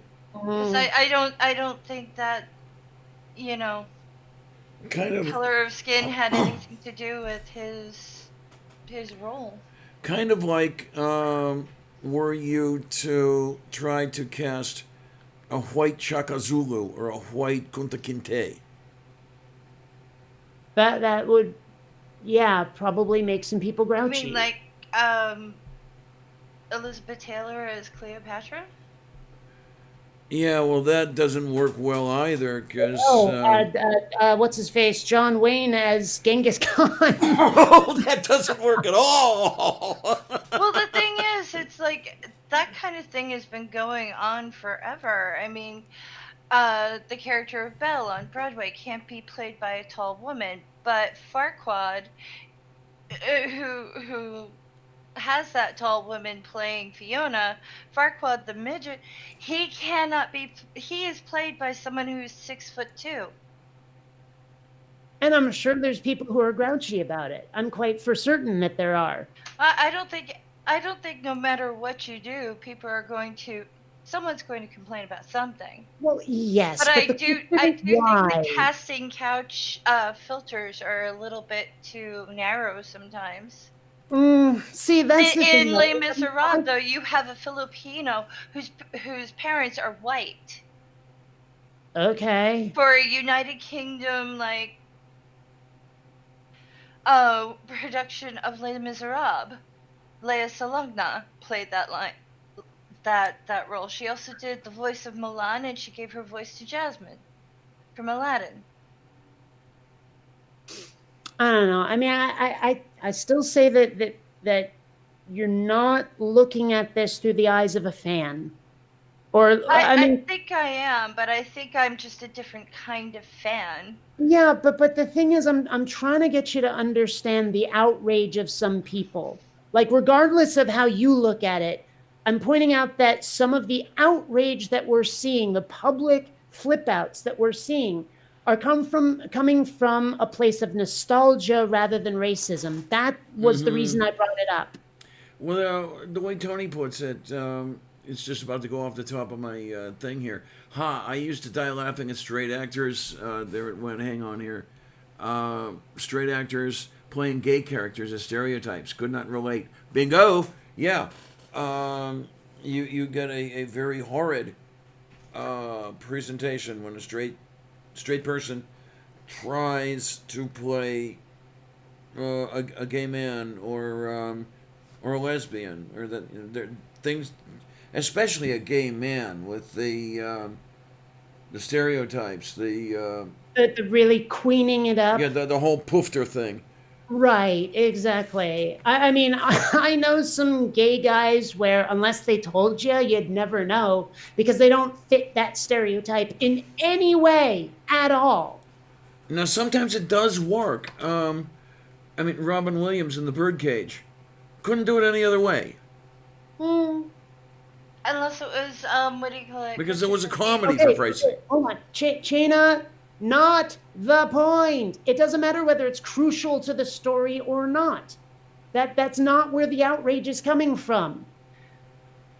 I don't think everyone who's complaining about it is outraged only because of the familiar, though. I never said everybody. In fact, I explicitly said yes. There's probably some racists out there, but again, I'm saying that not everyone is racist, and that a lot of the outrage is coming from a certain place. Yeah. That it's coming from that place of nostalgia, and I think a lot of people are unwilling to accept that as a possibility. I mean, I'm not trying to claim it's rational that their outrage is rational, but I understand it as far more. Like if you try to say to these people, well, it's not a crucial part of their story, what you're doing is misunderstanding their objections and actually being quite dismissive of them, and I don't think that's fair. Well, Tony, it would be different if we were talking about Mulan. No, it wouldn't. It wouldn't be different at all. I mean, again, if there is a character. Now I feel like you're not hearing I mean, me. hell, okay, hold on a sec here. Let me show you something. yeah, Tony, that's my point exactly. That Birdcage was mocking. In Tron, the original Tron, this is what an identity disc looked like. In the sequel, they changed them to rings instead of frisbees, and I was fucking pissed. And if I was pissed off about Ariel being a different race or whatever, it'd be coming from the same place as being pissed that this is not what the rings or what the discs look like anymore. That's the point, is that if a character looks or acts or sounds a certain way, if a piece of equipment, hell, I'm sure there's people who were outraged that the Star Trek uniforms didn't look the same when they made the movie, right? When they started making movies about it. I'm sure there were people who were like, but that's not what they look like, you know? And so, again, if you're trying to say, well, it's not a crucial part of the story, what her race is, or like, I mean, hell, if they made Mulan the wrong height, but she's still the same race, I'm sure there's someone who's going to be flipping out about it because of their nostalgia. That's the point. I see the disgust as more crucial than just a look, though. Okay. Well, there's again, am I ever not talking about what you think? I mean, I understand what you think. I get it. You said it many times. I'm describing the people who are flipping out. Some of them are racist, yes, but some of them are mega fans, and that's why they're pissed. And it seems like you're doing your damnedest to not understand that. No, I'm not, Kate. Well, it seems I'm like not. you seem to be very Okay. dismissive of the I'm not, idea. Kate. Well, maybe you should take I'm it on board. not. Well, maybe you should take it on board that that's how you're coming off right now, and maybe that could be I'm not. I'm not. constructive I'm not even criticism. gonna argue with you on this anymore. I'm not even gonna give you my point of view on this anymore because I feel like you're not even trying to hear my point of view. Well, that's because you don't seem to be hearing mine. oh boy. I mean, seriously, it's like, okay, here's why I think people are being outraged. Well, this is why I'm not outraged. Is that ever not the point? I'm like the point was, here's a cultural thing that's happening right now, and I think people are misinterpreting it, and I think that this is why. And if you're not discussing the outrage, then you're missing my entire thesis. Okay then. Yeah, from Robert X. There we go again. As I There's a- said, I have no response anymore. Okay. I mean, I brought it up for a I specific don't want to reason. upset you, so I can see you can be right on this, and I will back down.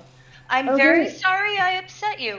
I just was trying to express a different point of view, and I didn't mean for you to take it the way that you did. I respect you, Kate.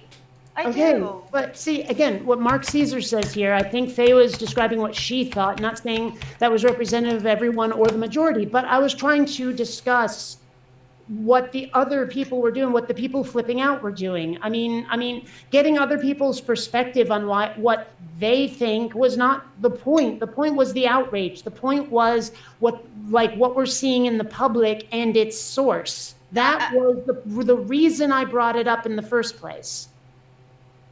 As I said, I'm not going to argue with you anymore on it. All I'm saying is I wish you'd been on topic.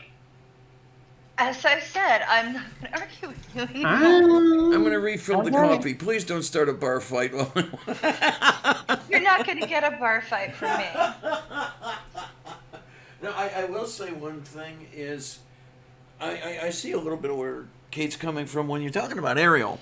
I really don't care what color Ariel is because I'm not invested in any of it. So there's that not caring point going on with me. I'm not invested. So they can do whatever the hell they want as far as I'm concerned. And yet some people are that invested, and that Yeah. was my point. Yeah, and I'm not invested in Ariel either, and so I'm not super like pissed off at what they did. I do think that they should have realized they'd be alienating a huge amount of their fan base, but they apparently didn't care. I mean, one of my examples is Splash, the movie from 1982, I think it was, with Daryl sure. Hannah and Tom Hanks, was a pretty decent mermaid movie, but it never pretended to be The Little Mermaid. It had a lot of the same themes, a lot of the same tropes, but it never said, I mean, it was set in modern day for crying out loud. And I think if Disney had decided we're going to make a movie with a black mermaid in it, and it's not The Little Mermaid, I think we wouldn't be seeing the outrage we're seeing. Yeah, I think you might have a point there. Yeah. Oh, And honestly, I actually would be quite happy to watch that movie. I would have, I'm like, hey, if you want to have characters who are representing minorities, so that people who aren't white have that here's the hero that looks like me thing going on, more power to you. Go right ahead, do it. Please do it. But I understand when you've usurped a character that has a long history of fandom, you're making a mistake. okay, I can see where that works. I really can. Where am I? Okay, I'm looking for. There we go. Okay, we're going to throw another something or other out there for at least 20 minutes or so. If you care to, Lena, if you want to come in for a little bit. I know it's getting toward 3:00, but yeah, if you want to come by a little bit. And I was going to see if I couldn't. I think I said it in the main show. I was going to see if I couldn't limit my after shows, because how many of you have been around when my after shows have gone, 5 or 6 hours? And I'm definitely, say again? I know there's times when I've gotten kind of tired, kind of worn down and leave early, or heck, just hungry. But then I come back and you're still going and it's been 5 hours and I'm like, maybe I should have stuck around. I don't know. I mean, here's a question for you. If I do come back after that amount of time and it's been hours, is it cool? Oh, sure. Hey, it's always cool. It's always cool, Kate. I mean, should I say it? Should I say it out loud? You don't have to. I didn't think so. But I mean, even so, I like some part of me, and maybe I overthink it, but some part of me is always worried I'm intruding if I do that. Like all of a sudden, hey, here I am, and people are like, yeah, but you were gone. You don't get to come back. That kind of like. No, I do. Maybe, like I say, maybe I overthink it with things like that. No, this is not Toyland. No, not at all. Well, but I mean, okay. There's this thing I've come up with the term myself. Nobody else uses it, but I don't like to pwn jack other people's videos. And if you remember, people were talking like, used to be if you killed someone in a video game, I owned you. You got owned, but because they couldn't type properly, it would come out PWN, and people would say like you got pwned. Like if I respond to somebody's video and debunk the crap out of it, and I totally pwned that guy, and someone else in the community makes the same response, like they respond to the same video, some part of me feels like it's a little impolite. They just pwn jacked my video. They're like, maybe they're stealing the attention from that video. But at the same time, if I see someone else has made a response to a video, I tend to avoid it because I think it would be impolite. On the other hand, Mr. Atheist says that, no, give the video as much attention as possible, like as many people need to debunk it as possible. So I see the other side of that argument, but at the same time, it feels similar to me to pwn jacking to bring myself into a conversation that I left a long time ago. Do you see what I'm saying? Yeah, I do. I mean, with the video thing, I've tended to back off from some topics when, especially say 2 or 3 people have picked them up. So there are some topics that are laying in my video directory that I haven't done a thing with in like a year, basically because they were picked up by other people and, in my view, probably done better than I could. Who knows? Well, I don't know. Okay, I will admit, there have been times I've seen videos where people are debunking somebody else, and I'm like, you didn't make that point. You have there's this perfect refutation, this perfect way to put it, and you didn't do it. And then I have to wrestle with myself. Do I want to pwn jack that video to make the point that I think would have been more of a slam dunk, or do I not? It's polite to do it. Should I?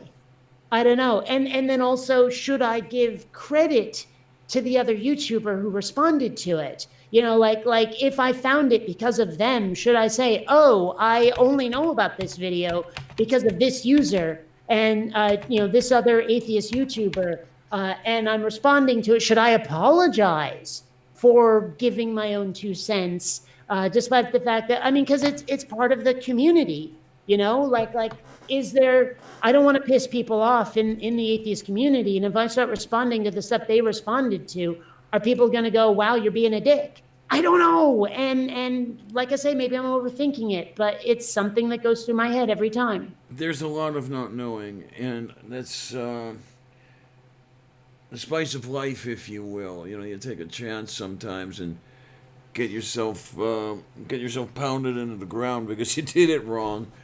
And I don't know. I mean, it's a thing.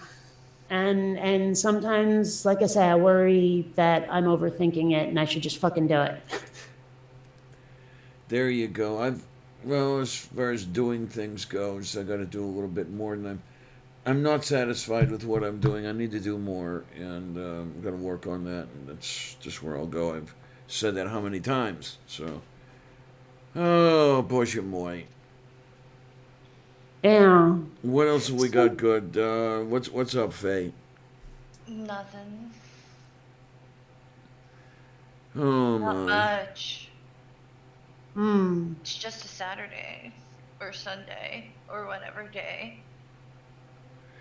Well, let's see. I guess here in Pittsburgh it's Sunday. In Brisbane, would it be Monday already?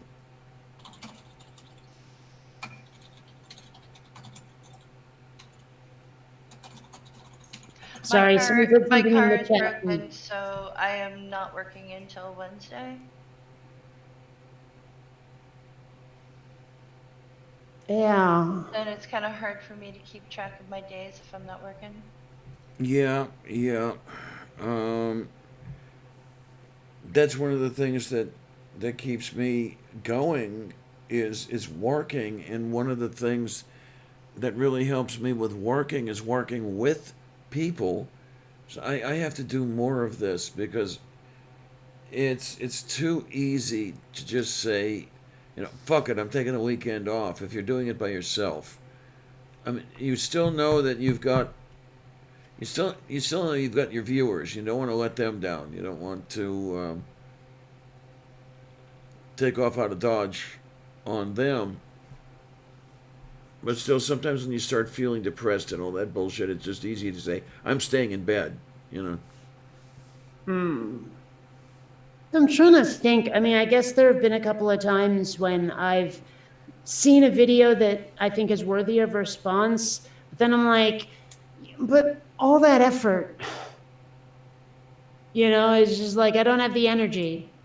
And Mm-hmm. it's not literally like it's not a physical I need sleep thing. It's more of I'm just not in the mood. Well, there are a few of those. I mean, I've been saying for over a year that I want to do a Steve Shives on a book that a high school classmate of mine wrote. You remember when Steve Shives did the An Atheist Reads series? No, I don't watch Steve Shives. Okay, well, this was years. This was years I ago. don't think I've ever watched it. Like I think I've watched one or two of his videos and said, "What the hell is this shit?" and just stopped. Well, I was going to say, I was going to say, back when Chives was good. But, oh, I'm going to get people pissed off at me for that one. Wow. No, What's funny though is I don't remember when he and I became Facebook friends, but we are. yeah, same here. I'm trying to remember where I was living at the time because that would narrow things down. Might have become Facebook friends with him sometime 2012, maybe a little earlier than that. It's been a while. Because we were still talking back and forth when I was living in Homewood. Because a comment I made in one of his conversations is what got the ex pissed off at me to where she wouldn't talk to me anymore. They're saying I'm echoey again. Is your volume cranked? Let me look. I'm trying to remember if I did that or not. Okay, let's see. Yeah, it might be up a little bit. Hang on. Is this any better, kids? Oh, I'm gonna have to speak for them to know that. I dropped my volume down a little bit, and we'll see what happens there. Because I tell you what, that may be a moot point pretty soon anyway. Because trying to think of what we've got going here as far as topics go. Well, there's another one I wouldn't mind discussing that Okay. I brought up on Twitter, but again, it could get a little grouchy making, so I don't know. But basically what it was, again, with the never-ending story, one thing that's always bugged, well, two things that have always bugged me. Number one, the stories are almost inevitably told with a boy protagonist. That's always kind of bugged me a little bit. But number two, whenever there is a story that is about like a book or something else that molds itself to the reader, which the Neverending Story clearly does. I had to have that argument with somebody, but I posted a bunch of quotes from the movie, and they're like, "Oh, I get it now." It's always fairy tale-ish. Like the kid reading it is never going, "My fantasy is spaceships." Okay. That's always bugged me. I'm like, if I was reading the Neverending Story, Fantasia would look like Star Wars, and that's just all there is to it. Atreyu would be a goddamn Jedi. but that is something that they never do in that kind of story. And again, kind of like with the conversation we just had, I posted about that both on Twitter and Facebook, and people seemed like they responded to something peripherally related to my thesis without actually discussing the thesis. And I was like, the part that bugged me is the part I want to discuss, and no one would do it. Okay. What you gonna do? But that's just something that I would like to see. And everyone keeps telling you, well, then you have to write it. And I'm like, yeah, but then I know how it ends. Yeah, there you go. One of the I mean, reasons. if there was a way to write it and then blank my memory, I would have a lot more motivation to do it. Write it, put it in the drawer for 20 years, and then come back to it. Mm-hmm. Oh, Oh, my. see, now, Mark, that is something I never did. I never read the book of the Never-Ending Story. I've only seen the movie. But one thing I did do once was read the book that The Princess Bride is based on. And oh my gosh, if anyone was a fan of that book and then they saw the movie, I could totally see the fan outrage because they are nothing alike. I mean, fucking nothing alike. The premise of the book, The Princess Bride, is actually about a guy who loved a book called The Princess Bride. And he hadn't read it in a very long time. In fact, he'd never read it. He had his grandfather read it to him, or maybe it was his dad. I don't remember. And the thing is, what he didn't remember was that his dad had skipped through all the boring parts because The Princess Bride was completely boring. I mean, they would go on and on and on about like what's his face? Can't remember the name of the bad guy for some reason. About all of the like the packing he would do to go on trips. It would go for pages about the outfits he was putting in his suitcases and shit. And it was really, really dull. But because he was looking at it through nostalgia lenses, he thought, I'm going to give this book to my son because I loved it so much. And his son read like a chapter or two and said, Dad, this book is shit. And the dad reads the book and goes, oh my gosh, all the stuff I never saw. Yes. All the stuff that I didn't know was in here because my grandfather or my dad or whatever, when he was reading it, went, well, we'll skip over to here with the RUSs and all that stuff. And like, seriously, if somebody watched the movie after loving the book, they'd be like, wow, did this movie ever miss the point completely? Completely. Yeah. Like reading The Princess Bride, the actual book, is such a different experience. It really is. Well, I am reminded of a couple experiences of my own. Two books that I read in my youth, and I'm speaking definite youth here. I think I was 11 when I read Catcher in the Rye, and I think I was about 13 when I read When Worlds Collide and After Worlds Collide. And I remember loving both of those books at the time. And a few years ago, I tried rereading both of them. I tried rereading Catcher in the Rye. I tried rereading When Worlds Collide. And it might have been the first chapter, in fact, and I'm thinking, why the hell did I ever like these? Because they were so absolutely boring. Well, okay, I've got my own story about When Worlds Collide. Because I only recently saw the movie. Okay. Right? I didn't even know it was a book. I only recently saw the movie. And for the longest time, I thought that the title was not as literal as it was. I thought it was actually like when two cultural worlds collide, and I thought it was going to be social commentary about that. No, I we're didn't going think that literally Velikovsky the here. planet's going to bang into another planet. I had no idea. But I'm watching and spoiler alert, I'm watching the end of the movie where they're all escaping on a rocket, just a few survivors escaping on a rocket. And I'm looking and I'm going, wow, every last person on that rocket is white. They're not Mm-hmm. saving one person of color on that goddamn rocket. Now, the movie was made in the 60s, so no freaking wonder. But at the same time, some part of me was going, wow, that's some serious commentary right there in it. Well, the book was written, I think, in the 30s, so that undertone was there as well, and it was all loaded with eugenics. It was, yeah, very. I don't know how many people would want to read the book or see the film again if presented in its original context. Uh, but God, the state dialogue, the whole boring presentation, it was like trying to read Looking Backward. That was another one, Edward Bellamy. I don't know that one. That was a the book was where the main character was engaging in self hypnosis or in hypnosis or whatever to help him sleep, and somehow he didn't come out of it. So he went to sleep in something like 1887 and woke in the year 2000.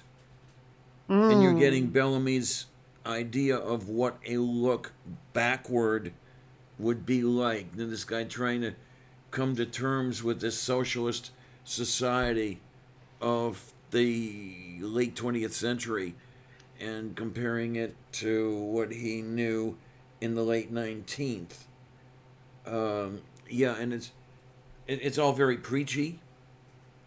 Um, not as much fun as you might think it would be. Um, I guess it's the kind of thing you read because you have to, in some course. But I managed to get through it, and I don't think I'll read it again. But it was interesting having done it. See the writing style. Well, I Um, mean, it's funny, like on that premise, I've had not exactly the same, but similar-ish fantasies, almost in reverse, of having a time machine and going back with pop culture of today and starting like a pirate radio station and a pirate TV station and showing today's media to the people who loved, say, Donna Reed. You know what I mean? Holy Like shit. grew up on Mr. Ed and showing them, gosh, I don't know, House or something, showing them Dexter and what we allow on TV today, playing some of the music from today to people who like listen to Elvis and the Beatles and see what they think of that. Or I don't know, showing sci-fi fans Star Trek: The Next Generation when they're used to, I don't know, Captain Planet or whatever. Not Captain Planet, that's a different guy. Captain Future, that's the one. You know, Okay. all of that stuff. Just showing them where we are today. How would they react? You know, like I mean, because I remember I wasn't really around for it, but I remember hearing about the outrage in the 70s towards Dungeons and Dragons or Kiss, for example. And what would the outrage be like in the 40s and 50s to present day TV and music? Censors would never let it go. Yeah. That's the whole thing there. And yeah, I can imagine. I mean, what these people of the time wanted was their fantasy. They Mhm. wanted the everything is roses and everything is beautiful and the whole Leave It to Beaver thing, and now you're Right. getting things that are more realistic, Mom, which dad, 2.5 kids, dog, car, baseball, apple pie, all of that. yeah, and no extramarital affairs, no kids tearing the place up. that old thing. Yeah. And of course, like every boy wears a button-up shirt and every girl wears a dress. Yeesh. I know, right? I mean, I like dresses, I like skirts, but I don't want to wear them all the time, okay? I look really weird in dresses. I don't like it. I mean, honestly, if I had my way, I'd probably dress like Tank Girl. But, Okay, but what I'll have to do is really, really get on it and drop about 70 pounds before I try to get into a dress again. mm, I mean, okay, you guys saw them. I saw some of those profile pics from the Ark protest. It's like, holy fucking shit. mm. I Uh, mean, okay, like at one point, my parents were wondering whether I ought to change schools, right? Just because the school I was in, the kids were real assholes, and it was just I was not happy there. But some of the only other options were schools that insisted on uniforms. And I've mentioned before, and I think I can finally pronounce it. I've got compoundophobia, the thing like I can't stand buttons. Buttons are horrible. And what is it about an archaic fastening device that people have associated with formality? Why uh-huh. can't a zipper be part of formal clothing? Because it can't, Yeah. right? I don't understand it. I really don't. But if there was no way I could ever be in a school that had a uniform policy simply because none of those uniforms involve pullovers. Mm-hmm. Can't do it. Not possible. Yeah, I remember those uniforms in the Catholic schools when I unfortunately had to endure that hell. Mm. The Uniform or pledge. no uniform, Say it again. sounds like hell. It's a uniform or no uniform, it sounds like hell. Oh, absolutely. This is what I mean. The Catholic school itself. Well, I was the one who didn't exactly conform. I was different. I guess my differences were showing already, and I was the one who got bullied. Not only by Mm. the kids, but by the faculty. Mm. Um, and as you say, your folks were beginning to wonder if you shouldn't change schools because some of the kids were assholes. I had to harp at those two for years, for at least 2 years, before they would let me go into the public school system again. And things did improve somewhat. I was still an outcast, don't get me wrong, but at least, kids were trying to beat the shit out of me on a daily basis. And the teachers trying to beat the shit out of me on a daily basis. Uh, Capital or corporal punishment was still a thing. oh yeah, Mm. yeah. Well, The whole thing about the ruler across the knuckles. That was a thing.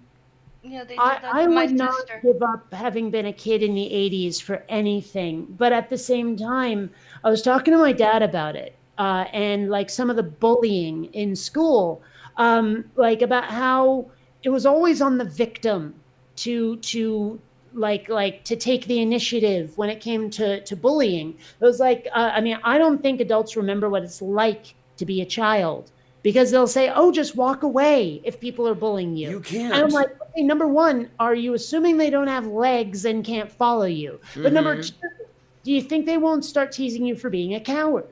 Oh, For right, not right. standing up for yourself. Like there was never they need to pay a price. There was never they need to know that they can't afford to be bullies. But I was talking to my dad about it because my parents are friends with a lot of people who have kids, and they're like, that is completely different in schools now. In schools, it's the bullies who are punished, apparently. Oh, And good. I'm like, why couldn't I have had that when I was a kid? Mm-hmm. And if you Because ever flipped out on your bullies, if you ever like hit any of them or started screaming at them or anything, it was always on you. It yes, was always like they never looked at what led up to the blow up. They never looked at what absolutely. happened. They had all. And There was one I remember where one of the kids went up to the front of the class for something, whatever it was. As he was walking back, he slapped me as he went by me. I turned around and went for him, and unfortunately missed him and got the girl behind me. I Oh, got into all kinds of trouble. And when I said, um, look, what am I? Am I supposed to just sit here and take it? And he screamed, "Well, Jesus did!" Oh, ugh. fuck you, man. Well, there's Yeah. one silver lining to the bully thing. They have done studies and blah blah blah, and apparently kids who aren't corrected for being a bully, who try to muscle their way through, have very unhappy adult lives and usually end up in jail. Well, that's not very much of a So, consolation when you're a kid taking all that shit. oh no Yeah. shit, I got picked on for being an atheist. In fact, from the moment I was outed to the moment I graduated, I feared for, bodily harm every day. But, it's like teachers who do not correct bullies, what they're basically doing, that's not the popular kid. That's actually the kid who's going to have a miserable life because every adult did not correct that behavior.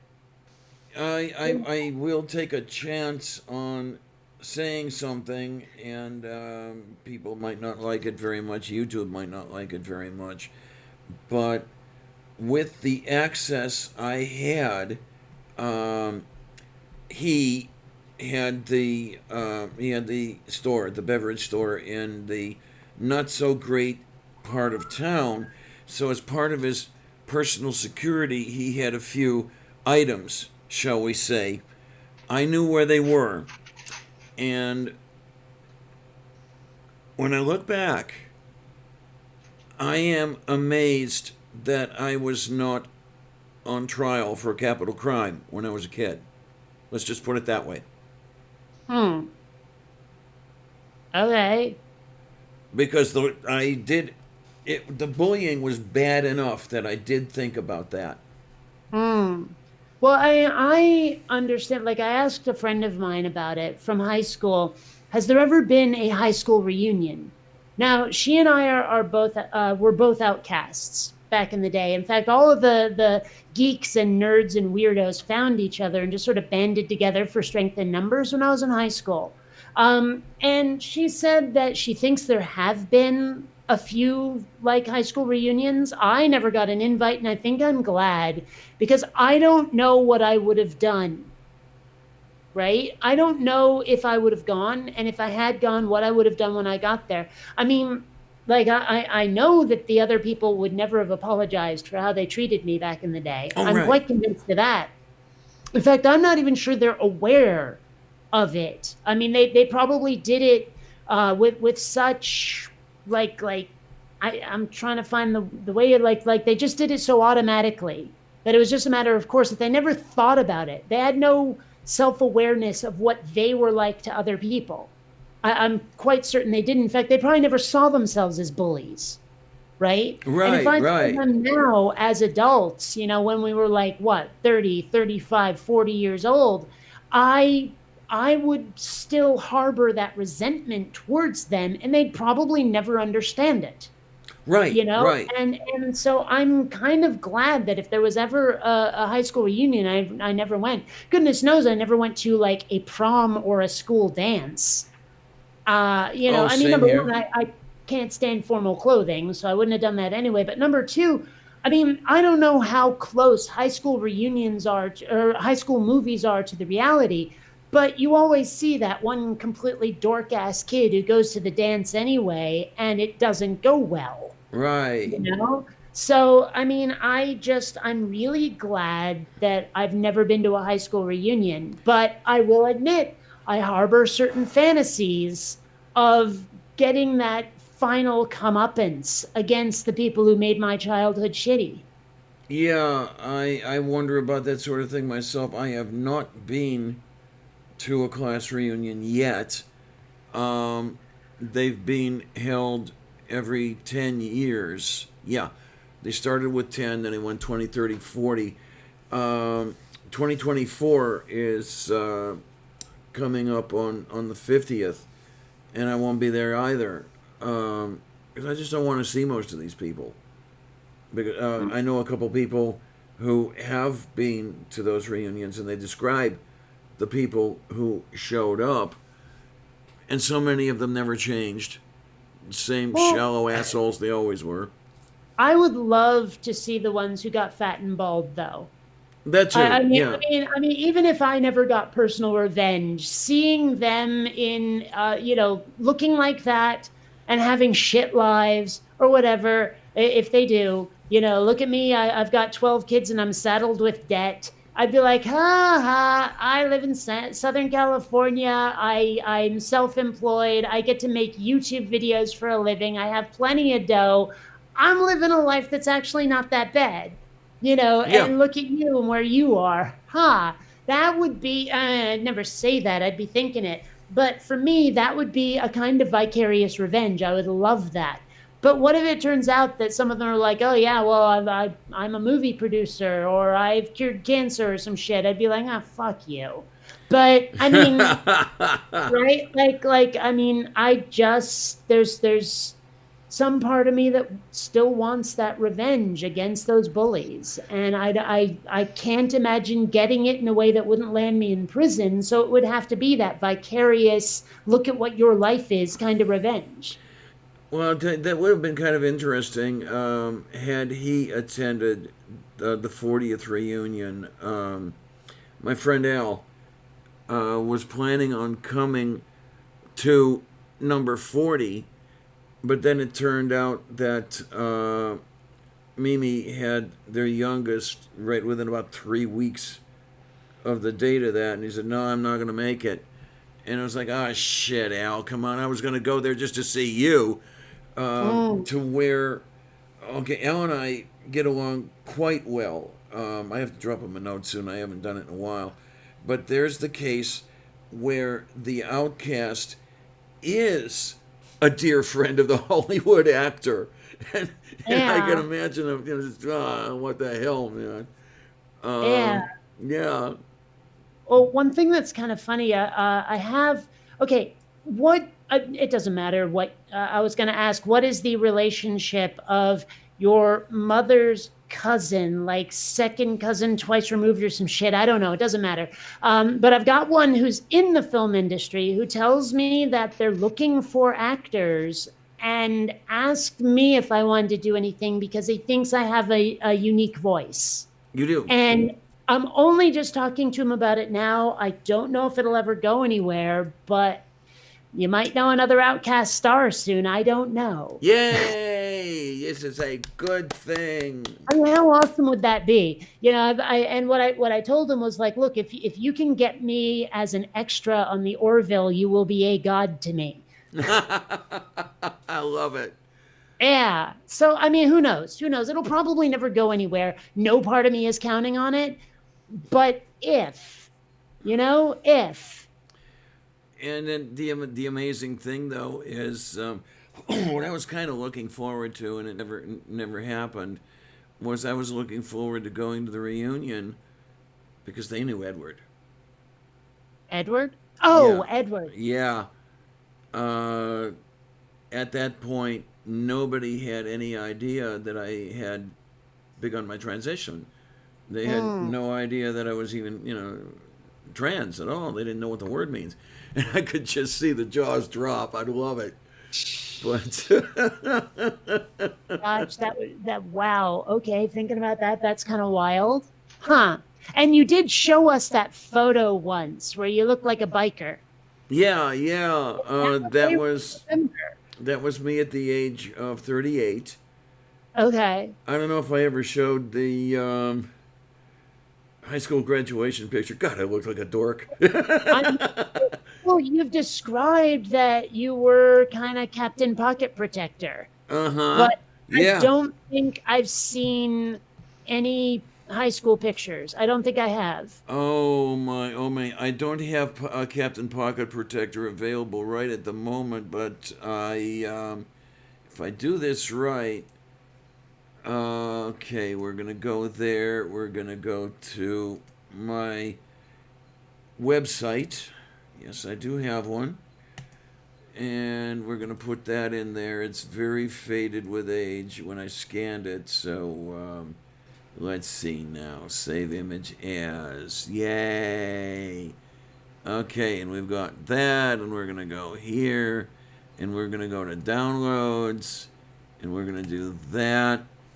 And then, where the hell are you? Okay, there we are. Application window. This was in August of 1973. That's Gad. that- Okay. There is what I looked like in high school. Okay. See, my first thought looking at that is here's someone who helped design the atom bomb. I love it. It's just my friend. Like this is one of the lab assistants. You know, this is someone who like didn't go into the room with the radiation suit, but designed something for it. You know, did the calculations. Like, okay, this is how much radiation you're going to see when you go in there. That's my first thought looking at this. And you were darn close. You were just about 100% on. Yeah, that's, well, like you said, Captain Pocket Protector. I was that dorky, science-minded kid.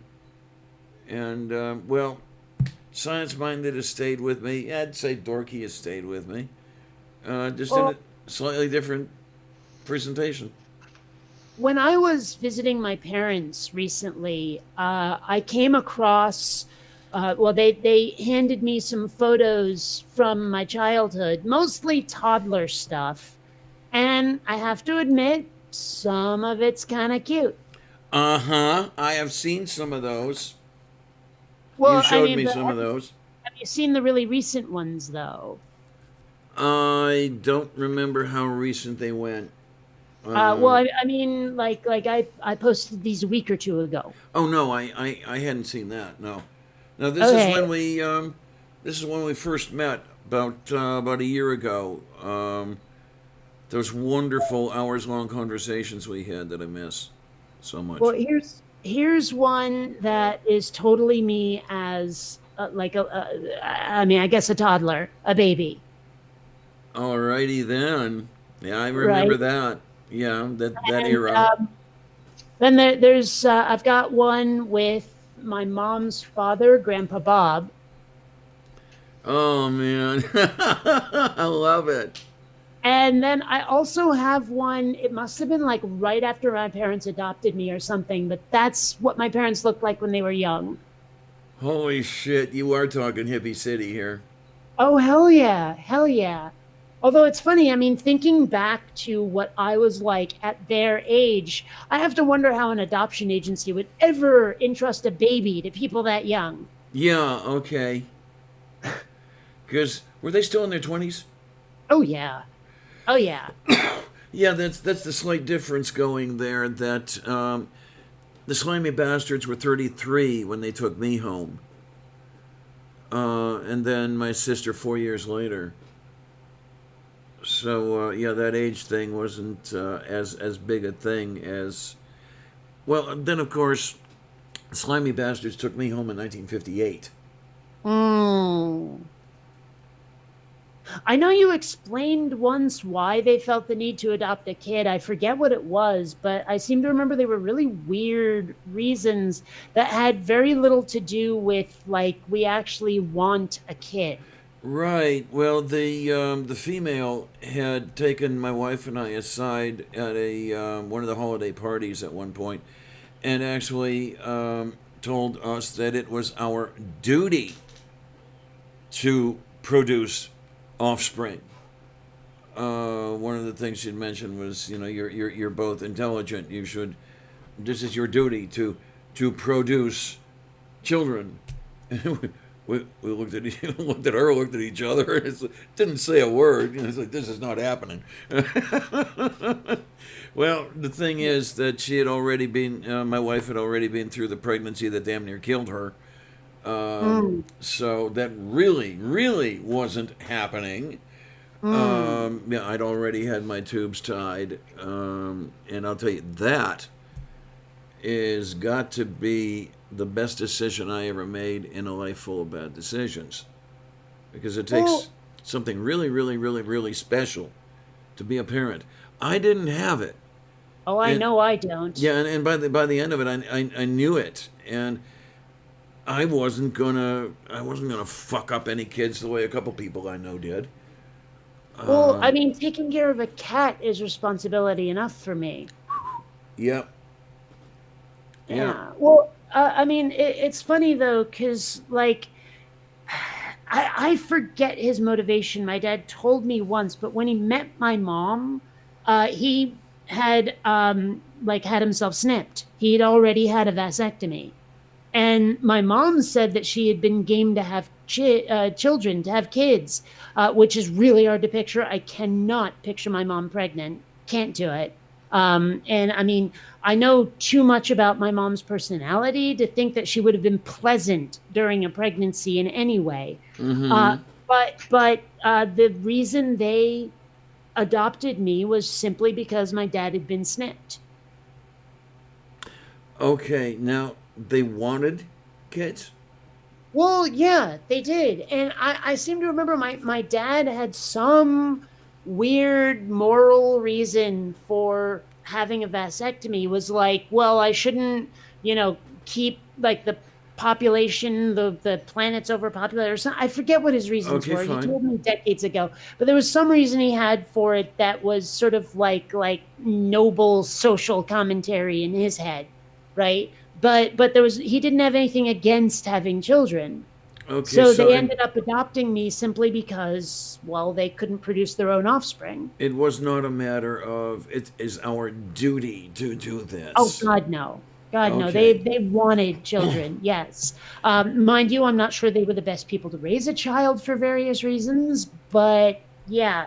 I mean, I could do a whole couple of hours on some of the ways my mom's sort of fucked up, right? okay, fine. Um, my dad was fucked up in other ways, but not in ways that made raising a child quite as bad as my mom. Okay, Because my mom doesn't realize how self-centered she really is. She doesn't even know it. Like, there were times when I pointed out things she had been doing, and she gets this puzzled look on her face and goes, "I don't think I do that." And she just does not have that self-awareness of the shit she pulls. Like, I remember once we were visiting my grandparents in Florida, and typical to people living in an old folks community, not an old folks home, it's one of those condo complexes where it's nothing but it's just wall to wall elderly people, right? mm-hmm. So the typical to that, they held a bingo night. And I thought that was kind of fun, just hanging out with my parents and my grandparents playing bingo. I had a couple of bingo cards in front of me, and all of a sudden I won, right? I won. And without missing a beat, my mom grabs the card and goes, "Bingo!" And I'm like, "You just totally stole my moment." But she was so Okay, excited that I had won that she just wanted to be part of it. She was just too excited to think of me. yeah, And okay, that is fine. so typical of our relationship that she doesn't have that awareness of how what she does affects other people. And there's no malice in it, I know that, but it's still fucking obnoxious, Mm-hmm. right? And that just typifies my entire relationship with my mom. And I don't uh, I mean, there was once I actually told her, "Look, I'm cutting you out of my life because I can't deal with it anymore." And she finally had some self realization, and she is making a little more of an effort. But there are so many times where she's so passive aggressive about being noticed, about being the center of attention, and she doesn't know she's doing it, but it's beyond obnoxious, and I can't stand it. Okay, fine. Yeah. Yeah. Like, one thing she does is she walks so much slower than my dad and me. Now my dad motors. I mean, he walks faster than I do, and I walk faster than most people do. But like, if I say to dad, "Hey dad, I need you to wait up for me. I can't keep up with you." That's cool. But and he totally understands. He gets it. But my mom, if we say, "Come on, mom, keep up. You're dragging us back." You're walking slower than anyone else on the sidewalk. It's going to take longer than my last relationship lasted to get from the car to the movie theater kind of thing. She refuses. She just absolutely refuses, and I'm convinced that she does it just to make sure that other people are dealing with her on her terms. Like, I don't think she knows she's doing it, but I'm convinced that, like, based on my lifetime of experience with her, I'm quite for certain she walks slowly to make other people conform to her world. Yeah, okay, fine. It's such a pain in the ass. I've dealt with it my entire life, and she just doesn't get it, no matter how you've pointed it out to her, ever. She just doesn't get it. Oh my, okay, yeah, that's a whole bunch of not fun, and what is worse about it is it continues into the present. Mm-hmm. Oh my, and I just hope, well, I guess I can say in a way, I hope it doesn't turn out the way it did in my case, where you're actually looking forward to her death. That I sort of try thing. not to, but it's happened. Yeah, and this is something that can actually happen, that has actually happened. There was a while where I asked myself, when they died, would I feel grief or relief? And yeah, definitely relief. I can tell you that I much. would mourn my dad for sure. I mean, as much as he and I have had our differences at times, he's been there for me every time I've needed it. You know, Yes, so I see. my parents are pretty generous with money if they have to be. I mean, like I said, they did in no way have to offer to help me out with the LASIK that's coming up. And I told them straight out, I can do this out of pocket. And they're like, no. We're gonna give you half. Right. Mm-hmm. And like, so that's just $2,000 I don't have to spend. And they're doing it specifically because they know it's something I need, because it's like medical. It's we want you to be safe and happy and all of that. And so for that, I'm very grateful. You know. Yeah, So and I mean, like, when I needed the brain surgery, my dad flew out to be there for it, yeah, all that stuff. I mean, it's just, that's the way he is. And so, like I say, even though occasionally we have our differences with, like, whether or not we're listening to each other, or whether or not we realize how we're affecting the other person, it has happened. He's always been able to listen, and he's always been able to at least hear what I'm saying, even if he doesn't agree with it. He's always, like, helped me when I'm in a jam. So I would mourn my dad. My mom, I have to think about it, because part of me thinks I should, but the part of me that feels yeah, isn't sure I can. yeah. The Because part of me that feels isn't sure I can. yeah, I get that. I get it absolutely and totally. You're talking about getting the help of LASIK. That reminded me of something that happened a number of years ago when I was getting my first pair of dentures. I was having a hard time finding the money. They said, okay, we're going to get your dentures here. It was like $500 for the set or something like that. The way it went, I got 250, and I said, okay, yeah, this is the 250. And what do I do now? And I said, well, you'll get the rest of it after you have the dentures, because we don't trust you to not spend the money on something else. And Why would they even think that? because they're arseholes. That was a common theme throughout my entire life. Never, ever trusted me for anything. I mean, on no basis though. Like there was no experience that showed them they might not be able to. No experience to that effect. Right. It was just, we simply don't. It was really funny. It was my sister that was pulling all the shit. I was the good little kid. That's just so weird. I mean, how can That's you so be typical. like that? Say again? How Me can or I? her? Because she said something. I I said that's so typical where the one kid is acting up and the other one has to pay for it. Hmm. Yeah, because I even made a comment at one point when I was getting signed up or whatever you want to call it for the SAT tests. We weren't sure for some reason how much it was going to cost. He handed me a blank check, and I'm thinking, wait a minute, you trust me to not write the entire amount out of your account and run with it? I Um, don't remember SATs costing money. yeah, Yeah, they do. they do. I remember them just having us do them in school. I don't remember money. I cannot remember how much it cost, but it was a fair piece of change. I had to pay my way. I had to pay my SATs. Do you remember, Faye, how much it cost you? No, Because I'm trying to remember if $40 was it, or I don't remember. I'd have to go back somehow and look it up. No, I did mine in 1988. Hmm. Okay, I took my SAT in, oh God, was it 73? Yeah, so there's going to be a price difference between ours anyway. Mm-hmm. But Well, I had to pay. I had to pay mine. huh. I maybe I'm just misremembering. I don't know. I Or maybe swear, things did change.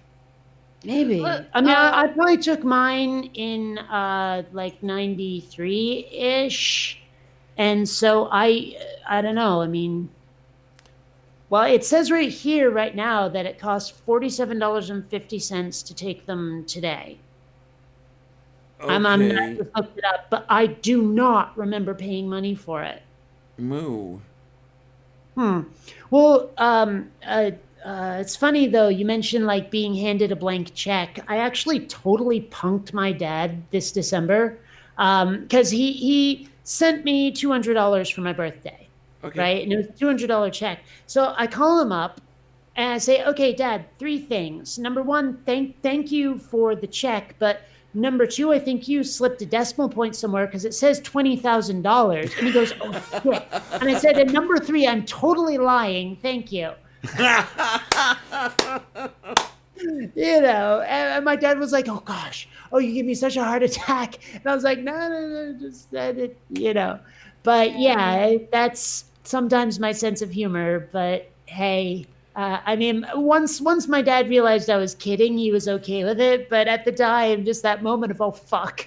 I should have said four things. You slipped a decimal point, and three, I cashed it, and four, I'm totally lying. Oh, boy, boy. There are many, I many, many, many reasons, but your sense of humor is just one of them. Oh, what do you man. call it?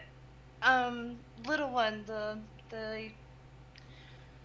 teenager I know. I always call her little one. She's not my little one though. When she took her SATs recently, it was in like the $94 range. Yikes. And I think she even had to pay a registration fee. That's crazy. I think different SATs um cost different things, and different portions of the SAT cost different things. But Oh, um she took the one where they could skip the 101 courses if she passed it. oh, right, right, You know right. what I mean? Yeah. Like there's different versions that you can take. But I think you can apply for a waiver for the SAT. I think Chenna is right, but um, it's you have to qualify for it just like you would for a lunch waiver. Well, here's the thing I have to ask. I mean, would a college even accept you without SATs? And if No, no, isn't that kind of a like a hidden tax it's on people who can't afford college? it's duress, but there is a waiver that you can apply for. Yeah, So it's, it's So, not you can't opt out of the testing, but you can opt out of the fee if your family makes beneath a certain amount. Yeah, I don't know if you can get into some of the 2-year schools, the community colleges, without an SAT. But I think almost every 4-year degree school demands an SAT, or at least they did when I was in high school. I had to take it with someone who was chewing gum really loudly behind me. ugh, And I was the horrible person. I was the the show off, if you will, because I took the entire math section in my head without benefit of note paper, and still managed to qualify for Mensa that way. you know, I really hope that whoever gets the presidency is one of the ones who wants to cancel student debt.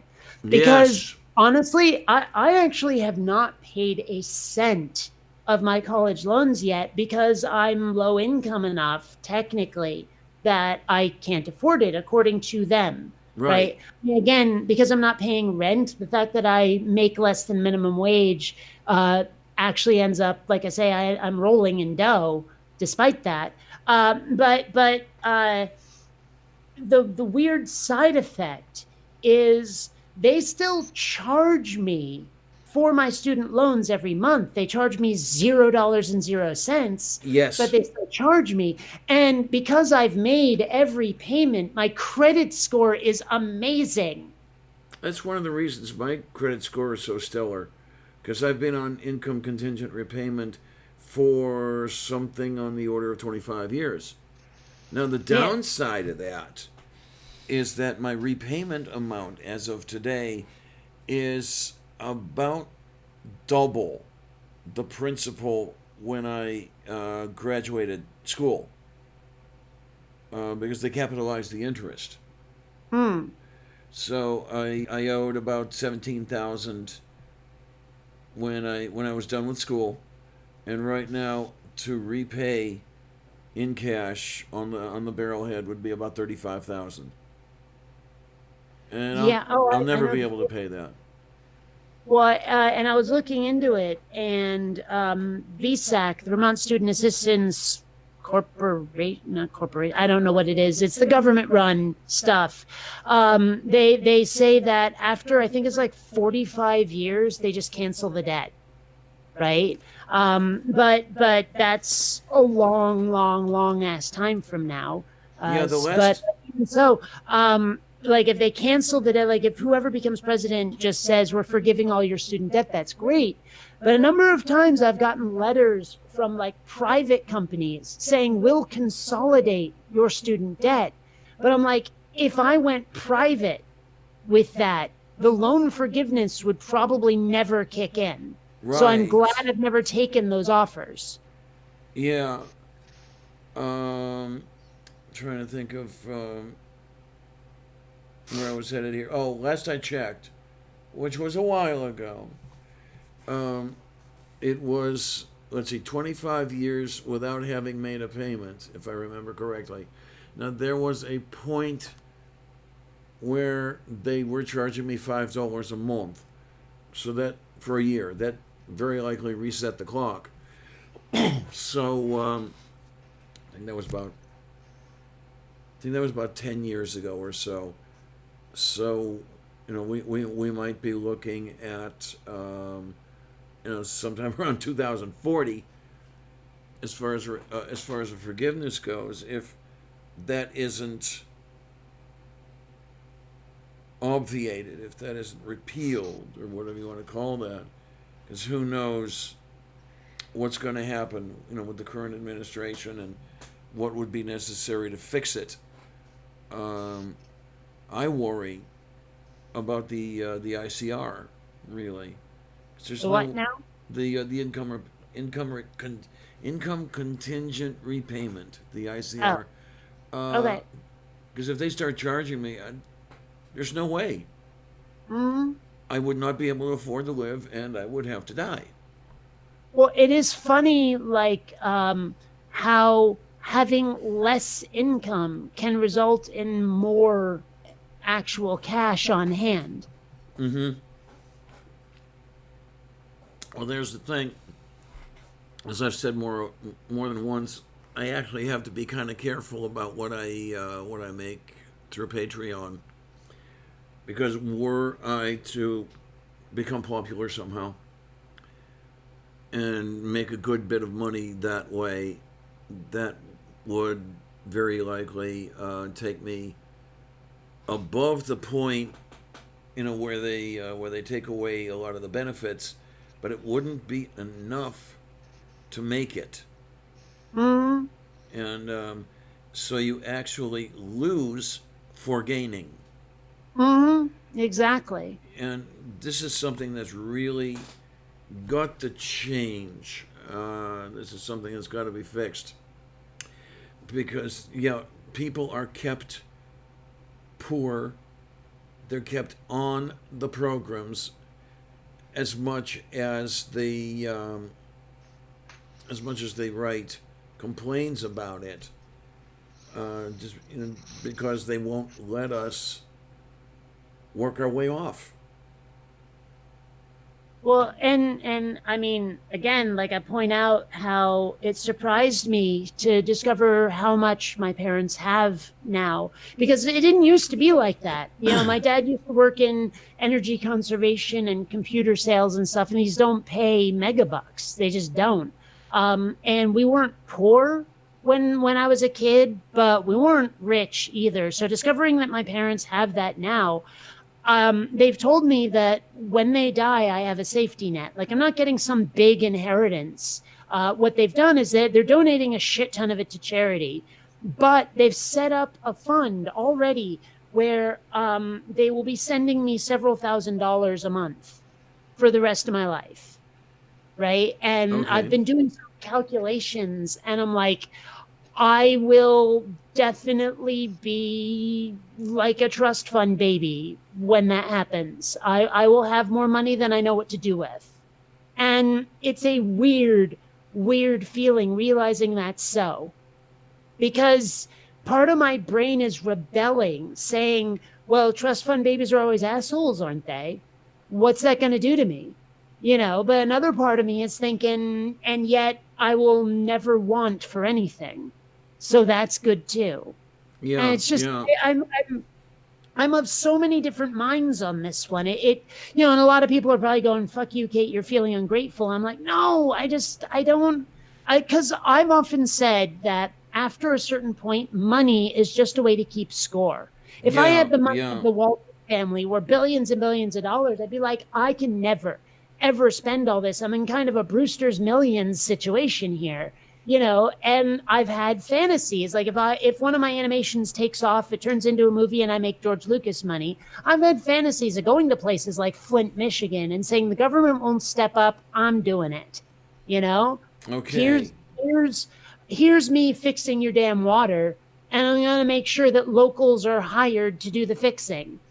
It'll never happen. I know it won't. I'm not a temporarily embarrassed millionaire, but at the same time, I've still entertained those fantasies in my head of doing those things because I have more money than God. You know what I mean? Yeah, yeah. I'll tell you one thing though, is I'm really, really happy that it appears that those two went through everything they had just to keep going. Um, he died. Let's see, September 16. She died May 17, and for whatever reason, the death notice appeared in a Toledo newspaper. And I'm thinking, no, wait a minute, she would have died in Cleveland, right? But let's not go in. But allegedly, she died in a nursing home. So probably by that time, exchanged the house and any cash for the stay in the nursing home. So I'm happy that there was no money to be offered, and I'm even happier that the cousins that were hanging around and playing nice didn't have anything to get either, because I wonder, those two were such arseholes I cannot imagine anyone hanging around them because they liked them. There had to be some other reason. And I'm actually kind of happy that it seems that there was no other reason by the time it was over. Yay! Yeah, and again, man, it's another sort of I'm of two minds about it when I have a better dead list. Here's the people that I think should not exist in this world, and yet I don't feel like I should be wishing death on anybody but Shatner. Okay. So, it's one of those things. It's like, yay, vicarious revenge, but at the same time, I respect life too much to really, really actually want that. I hate those personal conflicts of like Yeah. those visceral desires and the logical knowing how bad that is of me, how ashamed I should probably be of it. Well, I know that I was not actively wishing them dead, but I can tell you, in all sincerity, that as far as I'm concerned, the world is much better off without them in it. Mm, yeah. Well, another thing that's kind of weird is getting the news that someone you knew as a kid has died in one way or another, car accident, cancer, whatever. Finding out like, wow, that's someone I haven't seen in decades, but I remember them pretty well, and now they're like not there anymore. Weird. Yeah. Um, I had It's like that. it's like meeting old high school friends who have kids now. People my Yeah. age don't have kids. Of course they don't.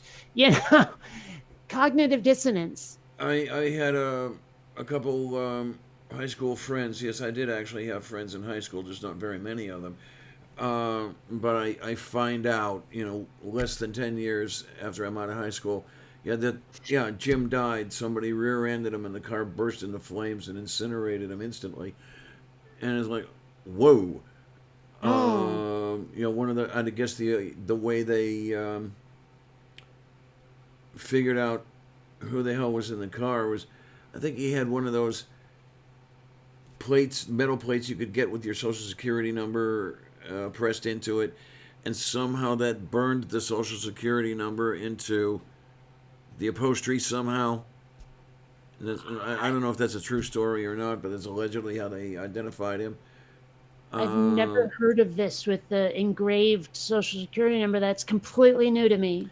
I remember those years and years and years ago. We're talking 40 There's some an years. episode on Happy Days about that, and Fonzie changed the license plate to get Richie the C out of trouble. Because they used to do it, they used to connect the plates to the person that way instead of the plates to the vehicle. It's different. I don't know. What apparently Happy Days is or was on one of the streaming services, and I tried to watch it and couldn't do it. Oh, that show was just so much crap as far as I was concerned. Although one thing that did break my brain a little was seeing Mr. Miyagi with no accent. Yeah. Because honestly, I have only ever seen Pat Morita in The Karate Kid.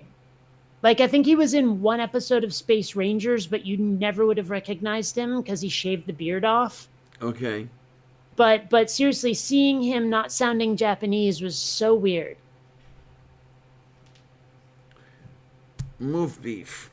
Whatever the hell that meant. I forgot where I was going to go with it, so what the hell? Something about Happy Days being crap. Oh, yeah, the other show I couldn't stand at all was that 70s show. I hate the 70s. I really do. And so that was part of it. But I managed to get through about a season of it before I got bored. Okay. Oh, my word, Lena. Pancake sausage sandwiches. I haven't had that in ages. Decades. Sounds good. It is. It really is. Trust me, please. Hmm. I almost want to make that now. I've been trying to avoid or to lessen my meat intake lately, especially red meat. I still eat chicken, a fair amount of chicken, but sausages sound really good right now. Of course, there's some turkey sausages that I think are actually better than the real thing. So, Okay. No, I can't afford beef, so screw hmm. that. Pork occasionally, um, especially when pork loin is cheap. I've got it under $2 a pound occasionally. So Now, pork loin. What exactly is that? I don't remember exactly where it comes from. I'll start to look it Well, up. let me just put it this way: Are you eating pig nads? No, All right. it's a roll of really tasty meat, not heavily marbled or anything like that. Um, let's see, pork tenderloin. Here we go. Um, Yeah, Tony, yeah, it's loin, but when I think of loins, I think of, well, sexy bits. yeah. Um, it's a long, thin cut of pork. As with all quadrupeds, the tenderloin refers to the psoas major muscle along the central spine portion, ventral to the lumbar vertebrae. Okay. We may need a picture here. Ventral, that's under, not over, because that's Right, dorsal. Okay. right. Let's see if we can find some image. I had to remind myself of that. I haven't used the term ventral in such a freaking long time. Tell me about it. Yeah, it's. I have to think when I hear axial or let's see, distal or especially the sections like the sagittal section or coronal section. That whole bit. I've Hmm. forgotten all about those. It's been 25 years since I was in school, for Christ's sake. And I am pissed at myself, horribly pissed off at myself, that I did not obtain my PhD. Hmm. God, I wanted a lab. Hmm. I miss academia. But then again, Well, everybody was telling me that, yeah, you'll be spending all your time writing grant proposals and almost no time in the lab, so. I want to, have that director's chair someday. So I know the feeling, even if it's not the same. Mm hmm. Oh, here we go. Let's see if we can. This looks good. Let's see if we can save this. Hmm. Okay, image save as. And okay, let's drop that high school picture. Yeah, I was barely 16 in that picture, by the way. Which picture That exactly? high school picture of mine. Oh, that one, the one you showed Yeah. earlier. Okay, I thought you were talking about when you were supposed to be showing now and hadn't. Now, yeah, I that was right at the beginning of senior year.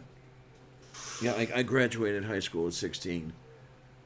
Hmm. So that's because I was able to read when I was in kindergarten. Actually, I was able to read when I was about 2 years old. And because I was able to read, they said, "You, out of here." Okay, there were, I have one of my experiences trying to learn to read that I will always remember. Oh, okay. Is that like my family and I lived next to a family, their last name was Rock. And they had like this, they were such rednecks. And they had a truck, a pickup truck that they used as their primary mode of transport that had painted on it Little Rock on the front of it. And I remember trying to read it and going, Lie to Tirokik? I don't get it. And then all of a sudden the dad like sees me staring at the truck and goes, "You get out of here." And I remember bolting like he was about to kill me. Oh But my. That is the first memory I have of truly, genuinely trying to read. Oh man, because I have no memory of not being able to read. There are the stories I am told that with book in hand, I would march up to some convenient adult, uh, hoist myself into the lap, and demand that the adult read to me while pointing out the words as the adult read them. So I'm doing a fairly decent job of reading at the age of 2. And then there was the whole thing when I was in kindergarten. They had the show and tell one day, and all the kids brought in the usual show and tell shit, and they showed and they told. Then Zavartke over there brings in the book and reads it to the kids. And I spent the next week in the principal's office demonstrating that that wasn't a fluke. And by the time it was over, I'm finding myself going into first grade. It was great. Yeah, And they I don't wanted, know. they I wanted, remember how arcane cursive writing was. And when they finally showed us how to do it, and I was like, on what freaking planet is that an R? How is that a G? This makes no sense. I can read it now, but it's so freaking stupid. And since then, the only time I've used cursive writing is to, like, for signatures. yeah, um, I'm not even sure I could write cursively anymore, especially the capital letters. I forget how to form them because everything has been, printing block letters for the last, what the fuck, 40 I can't years? remember the last time I saw someone actually like write something out in cursive writing. I can't. I have no idea. There are some abbreviations I'll do in cursive, like the ST in first or things like that. But other than that, everything's printed. And one of the reasons is, well, my penmanship was horrible when I was a kid, still is. Um, and I remember getting bitched at and everything else because my penmanship was indeed horrible. Um, but hey, that's the way things go, I guess. Um, I always write in cursive. My okay.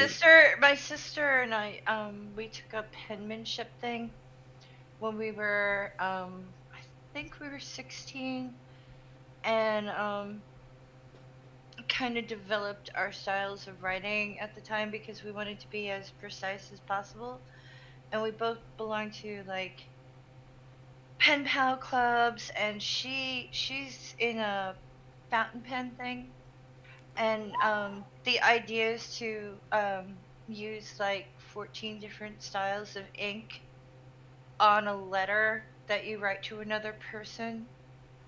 And my mother's a calligrapher, so handwriting has always been a focus, you know what I mean? And I think cursive is beautiful. Well, Ugh, this was the it's, thing. I mean, I guess part of why I don't like it, and I know this is going to sound weird, is because I prefer sci-fi to fantasy.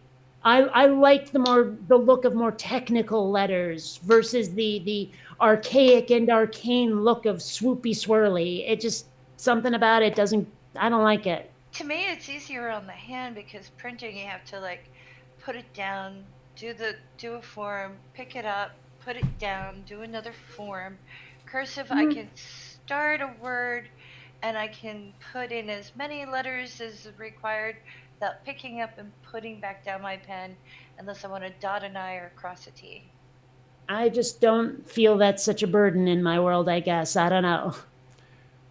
Yeah, I remember learning to write in cursive in third grade.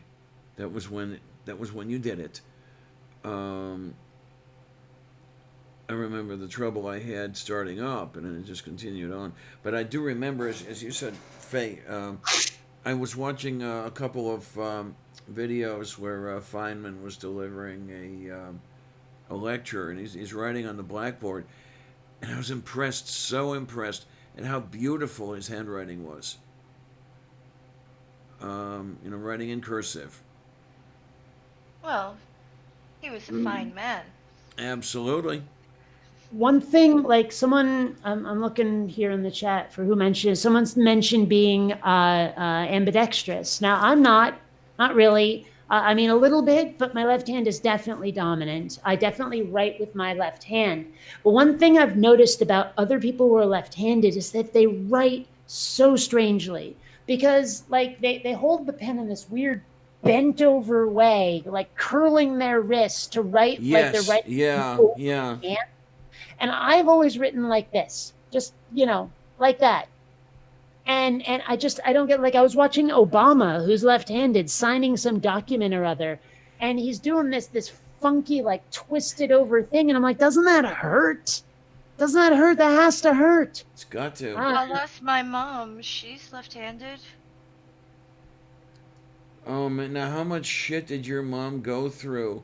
Because I am of the age where I Well, remember let's that put it this way. When the nun hit her with the ruler, my mother hit her back. Oh, good.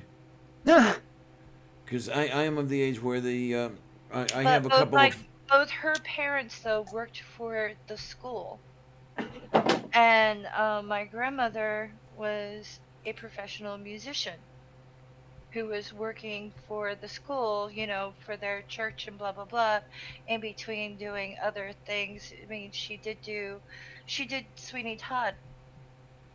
She was in the orchestra pit for Sweeney Todd. So, what do you call it? At the time, though, they my grandmother had gotten pregnant with another daughter, so started working for the school because, easy, close to home, that type of thing. Don't have to take the train into New York, so stop working on Broadway. However, what do you call it? When my mother did the punch back, my grandmother was like, "Yeah, what do you want? Do you want us all to walk?" Because my grandfather worked for the school too. And they Okay. decided not to make a big deal of it because it's like, you hit one of our kids, they're gonna hit you back. Okay then. Yeah, I'm of the age where where the kids really got it. I mean, I have a couple of cousins left-handed, and one of them had the whole thing about having the hand tied so he couldn't use it, and trying to do it with the right hand. That never worked at all. And then the people whispering about my cousin Kathy, the one with the puppy mill, who was also left-handed, about did she watch somebody across the table using the knife and fork and mirror that, and that's how she got left-handed, and it was always in such a whisper that it was an evil thing. Well, this is where we get sinister, of course. And I was just writing that. Okay, someone, Owen, used and abused in the chat, says forced to write with the right hand because according to the Bible, left is evil. Well, I don't know if you guys watch Telltale at all, but he covers those Caleb and Sophia videos, those animated ones from the Jehovah's Witnesses. Mm-hmm. And one thing I could not help but notice was that Sophia, the daughter, is left-handed. Or at least she was in one of the animations. I haven't gone back and looked to see if she was in any of the others. But she was doing like a drawing or writing something, and she was clearly using her left hand. And I couldn't help but wonder if that was commentary, if that was subtle commentary. Like, the girl is clearly lesser than the boy, and so she's evil, and she's using her left hand for being evil or something. Or if it was just an animator not thinking about it. I couldn't help but wonder. Because those videos are loaded with symbolism of one sort or another. And I couldn't help wondering whether the girl being left-handed was deliberate. Could be. Not having seen these, I'm going to have to go back over and see them then. Oh, they're such travesties. Sophia and... what was Caleb and Sophia. Caleb and Sophia, okay. Yeah. Now, one thing that's funny about those, and I don't know if I've mentioned this here, but I mentioned it on one of Telltale's videos, and one of mine actually, because I responded to one of them, is like the entire family is a little bit on the swarthy side, right? And the Okay, dad fine. has some funky accent that nobody could interpret. Nobody knew where he was from. And when I started looking up Caleb and Sophia videos to try to respond to one of them, I couldn't find the actual site that they're from. But I did find a whole bunch of videos of that translated into Portuguese, like with Portuguese subtitles and sometimes Portuguese sign language. And I was going, somehow I don't think the dad's from Portugal. But where else do they speak Portuguese? South America, specifically Brazil. And so I was like, okay, let me look up a bunch of Brazilian people speaking English. And they had the exact accent as the dad does. And I was like, dude, he's got to be from Brazil. And then I found some message boards of Jehovah's Witnesses saying they know the voice actor, and damn right he's from Brazil. Totally. Right. And so I mentioned this on one of Telltale's videos, and one of the other viewers said, "Nah, he's French." And I was like, dude, I've got all this evidence. The like people who know the voice actor, he's from Brazil. He's that accent is Brazilian. And they went, yeah, well, number one, he's French, but number two, it's fiction, so he doesn't really have it. And I'm like, dude, the voice actor's from Brazil. Were you there? I'm like, I don't care if the character's fictional. The guy voicing him is Brazilian. So I don't know. It's just weird having that argument with someone where it's like they're like, what are you going to believe, me or your lying eyes? Was basically their argument. When they lost, they're like, well, he's just fictional anyway. So yeah. I'm like, dude, are you a skeptic or not? What the fuck? Yay! It's a whole bunch of fun. But I was kind of proud of myself for that sleuthing, for solving the problem nobody else could solve of where that accent was from. See, just another reason. Just another reason. One of these days she's going to come over here and hit me. Well, actually, no. I promise you, I will never do that. It will be an orbital strike. Okay then. Okay, that'll work. Oh boy, shamoy. What else we got going here? I'm starting to get a little on the hungry side. I was just wondering about that. Breakfast has been this, and it's 1 p.m, so I might take off just to get a little nosh. Okay, if you do that, yeah, we just might wrap this up, because let's look at the thing over here. Oh, okay. We have 025004 on the counter here, so yeah, we're just short of 3 hours. And I had mentioned that I was thinking of trying to keep things somewhat limited. I mean, 3 hours isn't bad, really. I mean, we've had some good conversation here, so it's not a problem at all.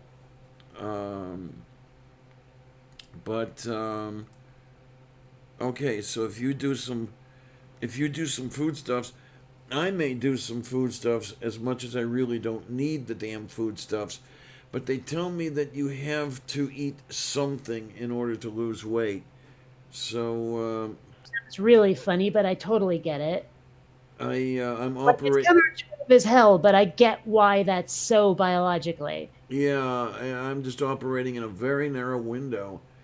Well, I'm extremely sedentary, and I've got to do something about that. Got to burn some damn calories. Well, I played like a shit ton of VR yesterday. Thing is, my favorite game, Spark, has like a free weekend where people can just play it for free to see if they like it and hopefully buy it.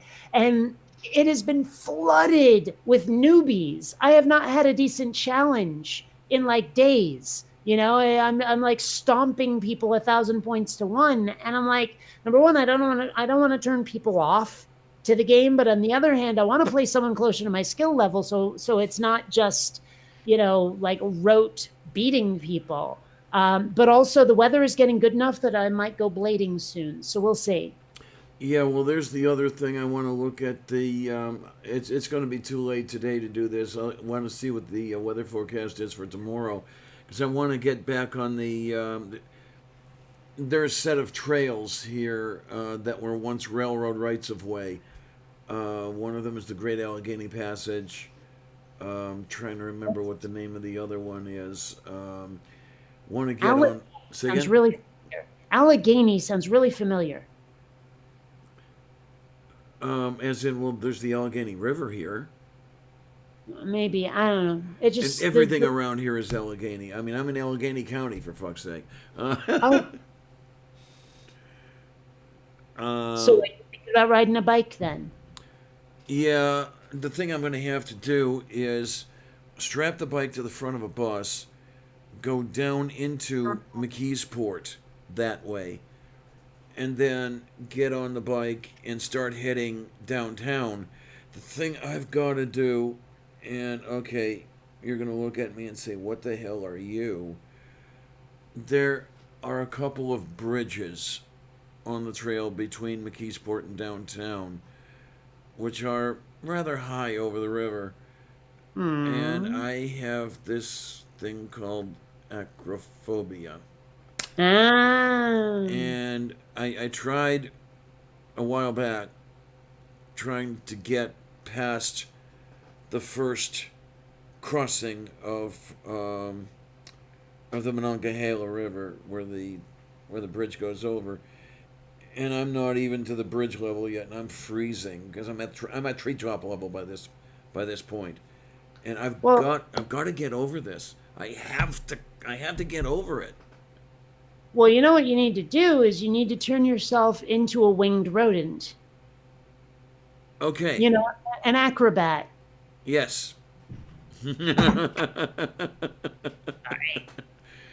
I, Well, I no, wait a actually had minute. someone recently tell me that they would never go to space because they're afraid of heights. And I'm like, but there's no heights in space.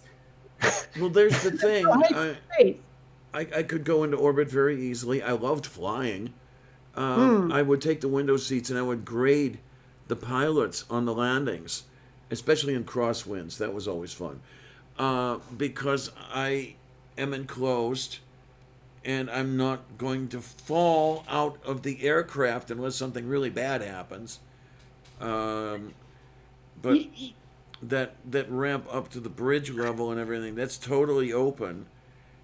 And it's the whole. I actually start freezing. It's all I can do to put one foot in front of the other. But I But have to. you know, a really disturbing experience is if you're in an aisle seat on a plane, your tunes are going, and like maybe you're the person at the window seat has their blind down. You don't know you're about to land, and like the pilot slams you down a little harder than you should, Oops. and not realizing that's about to happen is terrifying. Yeah. It's like bottom just fall off the plane. What just happened? Are we about to die? Oh man, I cannot imagine. I was through a interesting landing a number of years ago, going into Atlanta.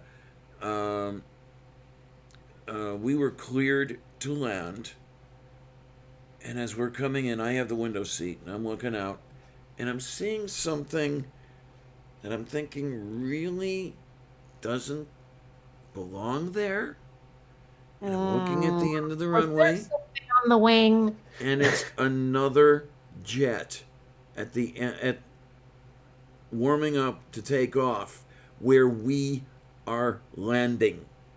Mm. And he had to overfly this jet, and he's starting to run out of runway by now. Slams it down hard, throws the thrust reversers in. The guy I was traveling with and I were pulling our faces out of the seats in front of us.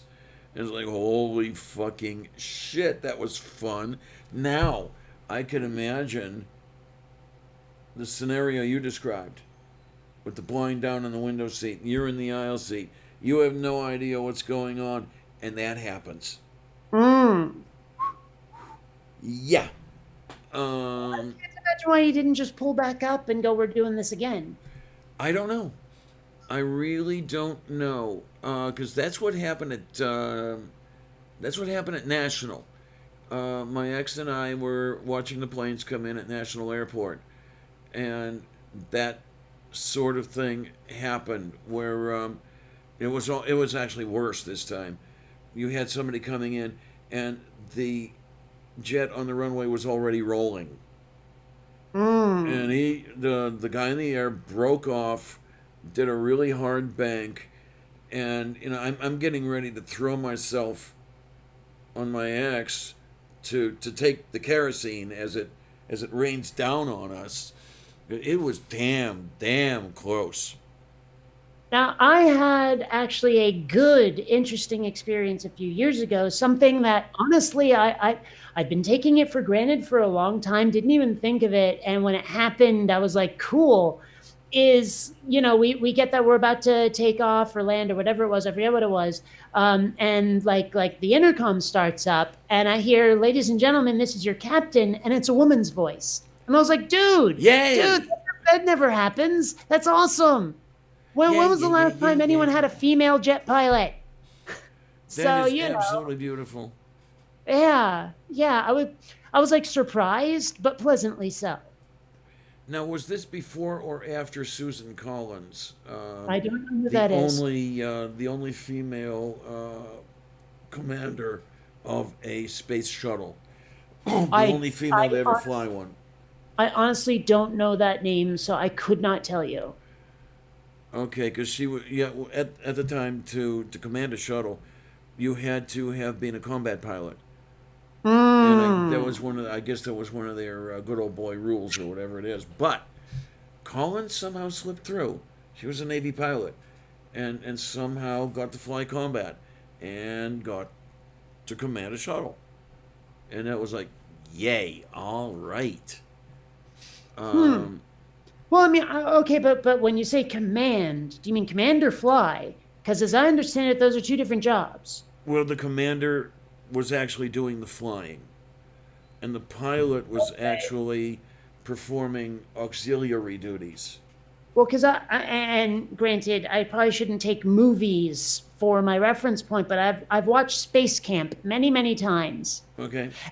I remember that what the hell's her name again? Her character wanted to be wow, I should know her name. But her whole thing was she wanted to be the first female shuttle commander. And because she wanted to be in charge, like as an activism thing. But her skills were all in piloting. I think it was Leah Thompson. And so in the end, she had to accept that she's a better pilot than a commander, that she's just not a leader, but she's an amazing pilot. Okay. So I got the impression that commander and pilot, totally different jobs. Yeah. Aboard the shuttle, the commander did the flying. Well, the pilot, and this person was actually called the pilot because what astronaut wants to be called the co-pilot, right? Didn't do the major flying, but actually did some of the important things, and actually deployed the drag chute and all this other happy shit. It's just the same way as Neil and Buzz. When you were dealing with the lunar lander, the LEM, the commander was actually the one flying, and the lunar module pilot functioned in a support capacity.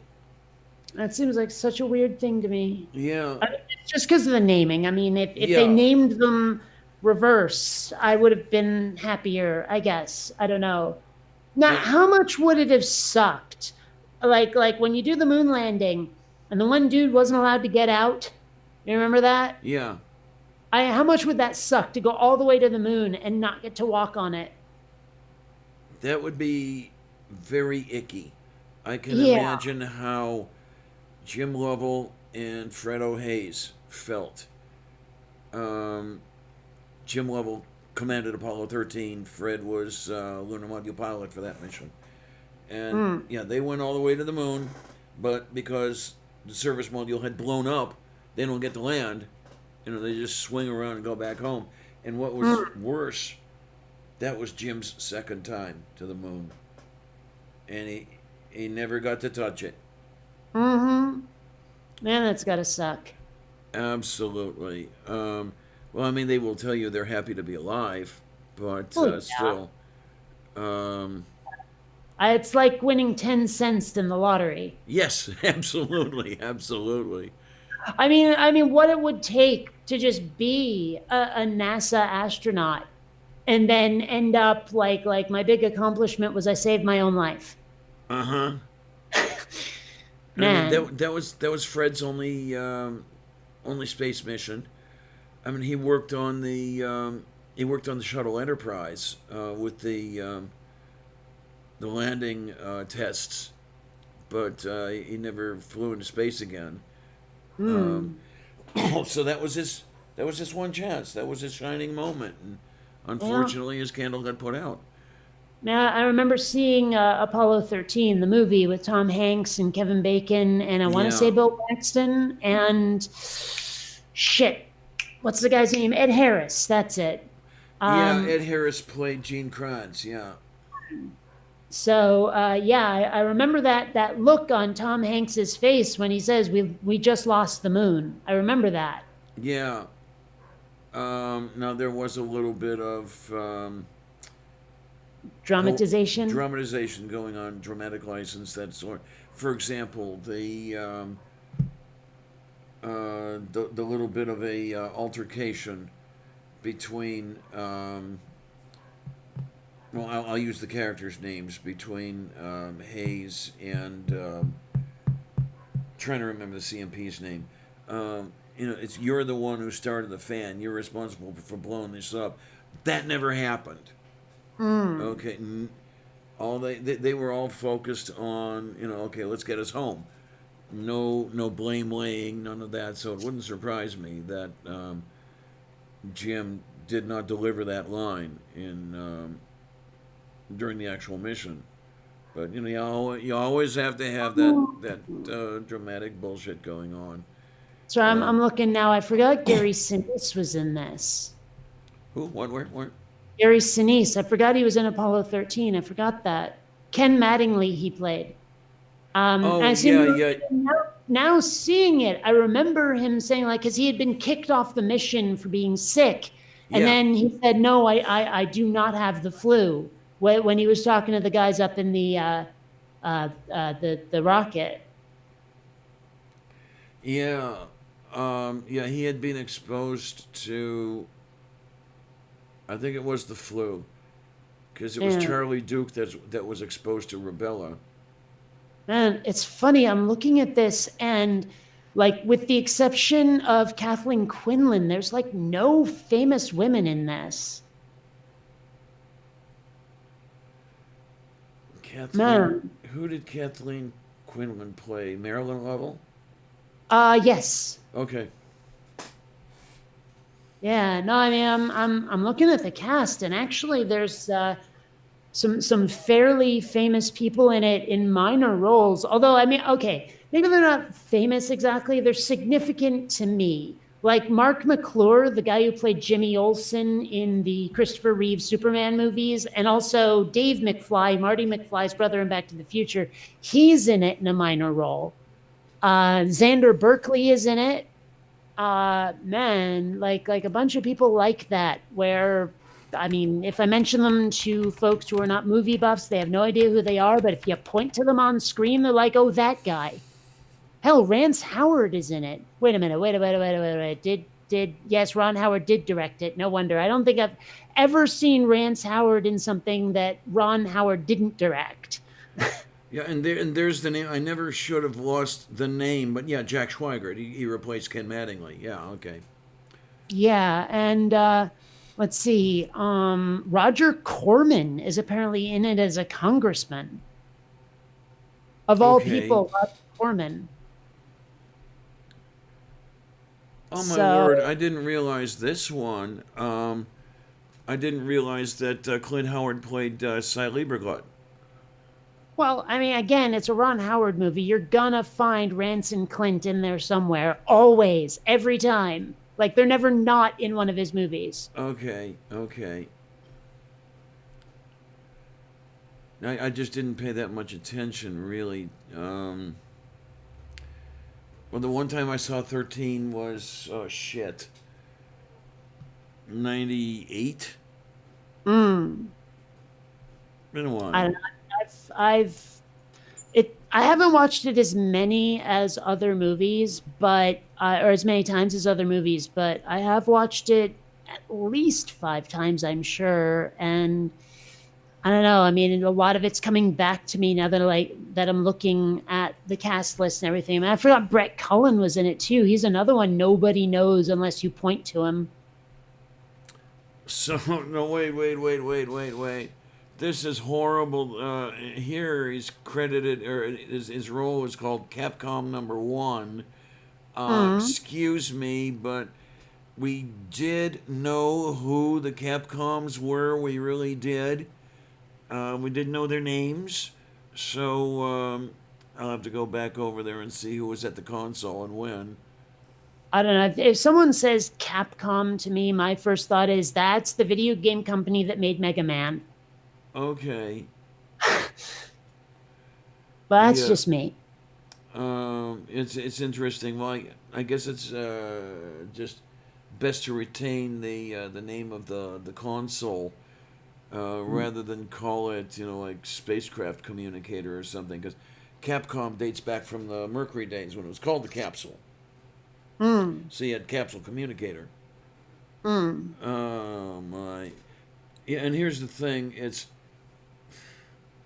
personally, I much rather like listening to the mission audio, watching the 16 millimeter stuff they shot over the dramatizations. But then I'm weird. I'm Well, weird. also, I mean, I wasn't around for any of that. I mean, my memories of the actual space program versus the fiction I absorbed as a small child are basically the shuttle, the Challenger, blowing up. That's like almost Yeah, my only memory of the actual and for true space program. yeah, because So I you. don't have that sort of like nostalgia you might. Oh my God! Talk about nostalgia. Talk about 6 days. Well, talk about 2 days from now, and it'll go all the way through the 24th. Um, yeah, it's going to sound strange, but I'm kind of sorry you got to miss all that. I know what you mean. I'm probably the same way when it comes to like 80s movies and TV and pop culture is I would not give up being an 80s child for anything. It was the best time to be a kid, in my never humble opinion. So I don't know. I mean, I do wish I could have been around for the early space program because that sounds so cool, especially when I hear about the people glued to their TV sets watching the moon Hello, landing. Yeah, hello. yeah, I mean, that sounds like an absolute blast, and it's really easy for me to romanticize that time in my head.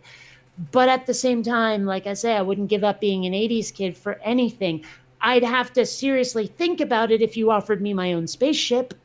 Okay. But, but, Yeah, it's, yeah. you talk about glued to the television. I was glued watching the CBS coverage of Friendship 7. I was 4 years old. And Mm. this is where I date the beginning of my love of the program. I don't remember Freedom 7. I don't remember Liberty Bell 7. But oh, do I ever remember Friendship 7? And it just went from there, and it still goes. And sorry, No, I because get it. even I even totally get it. ASTP was over by the time you were born. And I mean, like, I have similar feelings about like how some people missed the period in Hollywood when they hadn't quite realized what they could do with special effects yet. And so even special effects heavy movies had to be well written, right? Like Yeah, we're talking basically I want to say 77 to 95 or 6 or so was this sweet spot Goldilocks zone of writing and effects. And then after that it was all Michael Bay explosions and shit, you yeah, know? yeah. But the thing is, I remember when I was a kid, everyone saying, "Well, ever since Star Wars, everything's just special effects now." So maybe rose-colored glasses. But at the same time, I look at then and now, and I still see the writing was better then. It definitely was, because they couldn't rely on CGI effects. They couldn't use that instead, and now they can. Mm-hmm. I mean, I look at some movies that were even like super freaking cheesy back in the day, but they have engaging characters. They make me care. Like I was talking to some people about Rogue One recently, and I was like, I don't even remember the names of any of the characters. I didn't give a shit about one of them. I just didn't. Whereas with Star Wars, I'm attached to Luke, Leia, Han, Chewie, R2, 3PO, Lando, etc. They are more people to me than any of the characters in Rogue One ever were. Mm-hmm. And it's the same with a lot of other movies. It is really hard for me to point to a movie made now where the characters grabbed me like that. I can point to a couple of TV shows, but not movies. Okay, then. Yeah. Yeah. I mean, like I instantly glommed onto the characters from Firefly and the Orville because they're really well written people. But I point to, say, even the characters from Guardians of the Galaxy, like the only ones that grabbed me in any way were Rocket and Groot at all. And even then, Groot is pretty one-dimensional. So I'm trying to think of a modern movie besides, say, The Incredibles or Deadpool, where they managed to make me give a shit. Okay. It's hard to do. I'm having a hard time with it. But I can name 80s movie after 80s movie after 80s movie, and even some 90s movies, where I'm just like, these are characters where I would give a shit if they died. Okay. Oh, man, I'm looking at the weather forecast into the future, and rain, as usual. And here's the damn thing. What I'm seeing as rain forecasts so far, almost all of them have not been. The forecasts are getting really, really bad now, and it's got to be the whole climate change thing. Well, every time they say that it's going to be partly cloudy in San Diego, what they mean is there's a cloud there and one over there, and there's that cloud that looks like a streak, and that's partly cloudy in San Diego. So, Oh man, partly cloudy around here means severely overcast. Yeah. To the point where you can see no sky at all. Well, that's the river valley. That's the way it goes. See, I'm trying to pull up a 7-day forecast for San Diego. They're making it difficult. Let's see here. Okay, so I'm seeing partly cloudy, mainly sunny is one that's good, but yeah, a mix of sun and clouds, but they don't mean it. They don't mean it. There's actually a certain kind of, man, all right, it's hard to explain exactly. Like the short version is there's a certain kind of bright ass sunny day, but with clouds that triggers so much childhood nostalgia, you have no idea. It's weird. Okay. Most of my childhood nostalgia is not really nostalgia, so. Well, I mean, okay, I can point to a lot of bad childhood memories, but I mean, the good stuff can be triggered by a certain kind of weather. Yeah. Oh, man. Tony, ever wonder if at least one astronaut didn't sprinkle some moon dust on their food just to see what it tasted like? The way the food was packaged, you really wouldn't have much of an opportunity to do that. There were some sandwiches packed, but I don't know if Neil and Buzz took those with them. I wonder how many astronauts have stuff NASA never wanted them to bring back with them, like, their own personal moon pebble or something. More than one, definitely. And I remember in The Right Stuff. Oh, what the hell's the guy's name now? The dude who like there was that whole controversy where he blew his door off too quick, and Oh, the Gus it Grissom, Liberty yeah Bell 7. there was this whole thing. I don't know if it's true. I just saw it in the movie, but there was this whole thing where he brought a whole bunch of souvenirs with him Mercury to Dimes, save and it is the true. space. And okay, Yeah. because I remember that scene in the movie. Man, yeah, I have like a relative who's part of NASA, and I have a patch that he gave to my mom to give to me, and I still don't have a straight answer. What I said to him, or what I said to my mom, I didn't get to talk to him directly, was that the patch wouldn't mean much if it was just out of the gift store. If this patch had been in space, it would mean something to me. But if it was just out of a gift store, no, not so much. Do you remember what the patch looked like, or which I've mission? got it on a shelf somewhere. Hold on. Yeah, sure. Because there are some patches that would never ever have made it into space because they weren't designed yet. Okay. There's these two. Okay, the one on my left. Let's see if we can see that. That very well could have been flown. I Okay. can't quite make out what the right hand one is. Which one? This one? Yeah, okay. Which shuttle mission is that? Uh, It is a see, shuttle it mission, says right? Casper McGonagall, Runco, Helms Harbach. I don't know. Okay, those two could easily have been flown. Okay. Someone could easily have taken them up there with them. This one says STS 62, Casper Allen. Whatever that is. I don't know. Okay, because But if these have actually been in space, then they are souvenirs I am glad I own. yeah, the patches I was thinking of that didn't exist yet, from the very first missions, all of the Mercury missions, and Gemini 3, Gemini 4, there were no patches for those missions at the time the missions were flown. Those were designed as an afterthought because people wanted to see patches.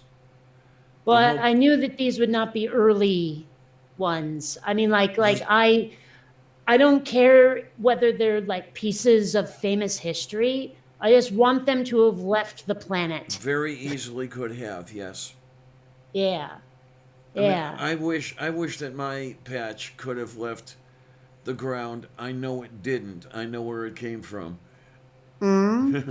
My Apollo 11 full size patch, and it came from Air and Space gift shop. Gotcha. Yeah. Those are fun. There's like an Air and Space Museum here in San Diego. And my dad and I went to it like a year or two ago, and it was pretty cool seeing some of the stuff. I'm not the world's biggest history buff, but just getting to look at some of the like planes and jets and even rockets and seeing some of the history. I mean, there was some wacky aircraft back in the day. Oh yes, absolutely. And there's also a museum on the USS Midway as well. That's on the waterfront, and they have some really cool jets on that thing. You ever have a chance to get to Air and Space in Washington? I don't think so. I've been there. One of the absolutely beautiful things they have is the one remaining XB-70, the Valkyrie. The aircraft design is just phenomenal. This is the one with the canards up front and the Delta wing, and you stand by the nose gear and you look up, and this thing is incredibly sized. It requires an entire hangar just for it. And then, of course, I had the honor. Yeah. Air and Space had a P-51 on display, and the way they had it set there, if you did it right, you could reach out and touch the wingtip. Now, And- it's funny you many of us mentioned did. that. Say again? Because it's funny you mention that because I Right. remember I have this very distinct memory of being in elementary school and having an astronaut come into our class to talk to us. Now, I don't remember exactly who it was, but I'm pretty damn sure it was Sally Ride. I know she was Oh, female. man. Sure. I Oh, think it was wow. Sally Ride. But what I remember was she had a tile from the outside of one of the space shuttles. And I remember her telling us that it had like these flecks of like fiberglass or something where if you touched it and then rub your eye, it would be like scraping glass across your eye. So she didn't want us to touch it. Okay. But we had this square tile from one of the space shuttles, and I thought it was really cool. Amazing. Well, the whole amazing part would have been getting to be that close to Sally Ride. I mean, she's my personal hero. I wish I could remember if it was her. But the thing is, I mean, I was so young, I didn't know how significant it was that it was her. You know? Yeah. And if it was, or even just a female astronaut in the first place, because this was the mid 80s, like early to mid 80s. So, I mean, Yeah, like so she looking was back still on it flying. now, I was a lucky little fucker and didn't know it. You know? Yeah. Well, of course, the one thing that would not have been known at that time. Lesbian, yes. Say again. Lesbian, You yes. got it. You got it. As far as I know, she is the only lesbian to have flown. Mm-hmm. Mm-hmm. And And it stinks she's dead now. yeah, definitely, definitely. I actually don't know what killed her. I'm sure it Pancreatic was cancer. age. Okay. Not a Yeah. fun way to die. Definitely. Well, regardless, whatever my actual experience was, I'm glad to have had it looking back on it. Yeah. I mean, I wish I knew if it was Sally Ride or not. I know it was a female astronaut, and I know she'd been in the shuttle, and I know the thing with the tile, and that's it. Okay then. I never got a chance to meet an astronaut in person. I've talked to a few over the wire. There's a Facebook group called Space Hipsters, and quite a few astronauts are members of that group. I haven't been there in a while. I'll have to go there again just to see what they're doing for this week. But I've talked to Chris Hadfield. He's a whole bunch of fun. Can't remember the names of the others that I can think of it Well, someday. okay, you know that NASA has decided that they're going to start doing space tourism, that for 32 grand a day, you can go to the International Space Station. Okay, fine. Yeah. And I'm sitting there thinking, man, if I can scrape together the dough. I mean, You know- that would be a thing because I have wanted to go into space since I was old enough to know what the concept was. I'd be conflicted. I really would. I mean, I'd love to go into space, but I'd hate to be a paperweight up there. I would want to be working. You know, I don't care. doing I just wanna something go. useful. I just want to go. I don't care, man. That's just it. Is just to have that experience, to be able to say, I have left this Earth's atmosphere. I've been in zero G. I want that experience. Mm-hmm. And I mean, know who where you're knows? coming Maybe they'd from. let you do something. I mean, I don't know the exact details. Maybe they'd let you say, hey, can I, release the mouse into the zero G maze or whatever the frick they're doing these days. You know? That would be amazing. Is well, nobody's going to let me do that because number one, I'm too damn heavy. Yeah, they do have weight limits, kids. Well, imagine the YouTube videos. Like I mean, would they let me bring my cell phone up there to record it, or some other camera to record it and put it on YouTube? Imagine. Wouldn't that be something? Wouldn't that be Yeah. Oh man, what I wouldn't give. Oh, there we go. Tony says if enough of us get together, we can put up our own space station and sell timeshares. Well, okay, there's something I would never do this myself because how freaking obnoxious would it be? But somebody in one of my comment sections, when I mentioned that this was something that's being done, said we should start a GoFundMe to send you to space. And I was like, if you guys did that, you would be so awesome and I would love it. But I mean, if someone started it for themselves and said, give me the money for me to go to space, you guys get nothing for it. You just, have the opportunity to give me dough. That would be obnoxious. I think that would be really just, I mean, I would feel bad if I did that. But if someone else started it and surprised me with it, I would be like, oh my fucking God, you guys are awesome. You know what I mean? Mm-hmm. And Yeah. China, people in the International Space Station do indeed record stuff. God, I lose track of the number of cameras they've got up there. But of course, that's part of the job. Well, NASA has a live feed of just the Earth going by. Yes, I have tuned in more than once. Yeah. That would be something wonderful to see. It would. I mean, I came up here from down there. I don't want to go back. That is another thing that I've gotten kind of good at now because I've been tooling around in Google Earth VR, and you can get an all the way out view. Being able to identify specific locations so I can zoom into them with very little course adjustment is a really cool thing.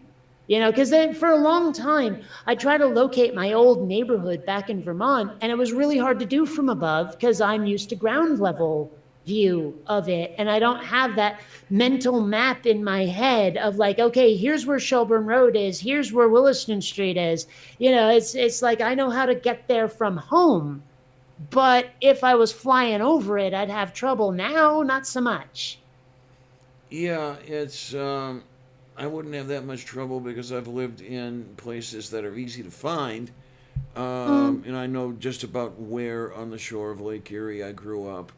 And then here, look for the confluence of the Monongahela and the Allegheny, and there I am. I can imagine somebody, though, in the middle of Iowa trying to figure out, where was I? I mean, looking over Lake Champlain and trying to figure out which one of those loop-de-loops is Shelburne Bay was hard for a while. Because there's more than a few bays on Lake Champlain, so... Oh, my, oh, my. One thing I did do, actually, with my parents when I was visiting them, we took a boat tour of the lake. Like, I mean, we've lived there pretty much our entire lives, and yet... it was kind of fun to just we went to Perkins Pier in Burlington, got on the Spirit of Ethan Allen, and they took us on this sort of like mostly just Burlington and South Burlington loop around Lake Champlain. And I got to look at my old childhood neighborhood from the boat and got to hear some of the history I didn't know. And then got some of the things that I wasn't sure about confirmed. I guess it must have been during the Revolutionary War or something. There's this rock, okay, if this is Shelburne Bay and this is the rest of the lake, there's this rock right there where the bay is. And it's called, depending on who you ask, it's either Rock Dunder or Dunder Rock. But the basic thing is that there was some ship on the lake firing cannonballs at it just constantly trying to kill what they thought was a boat. And then they get out there and guy goes, by Dunder, that's a rock that they'd been shooting at for the longest time. And that rock has been visible from my bedroom window, basically from age 5 till I left Vermont. And it's obviously still visible because my parents still live there, but yeah, just hearing that rumor confirmed, because I was always getting it from the neighbors, word of mouth. I didn't know how true it was, and now I know. That kind of thing. It was a really fun tour. The only part of it that was unpleasant was when they blasted the horn on our way out from the docks, because they didn't really give us much warning, and my word, that was loud.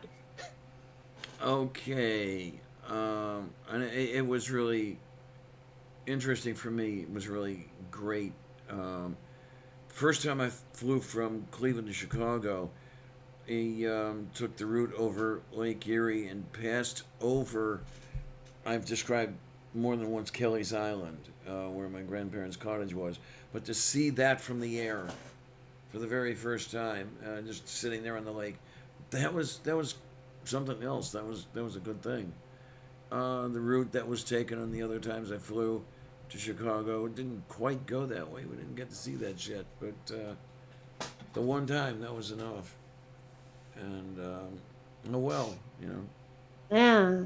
Well, I mean, one thing I've made a habit of when I get plane tickets, getting an aisle seat just so it's easier to get the hell off the plane and to go as Yeah, far forward on the plane as I possibly can. That's like a goal of mine, which means that I don't get to look out the windows much anymore.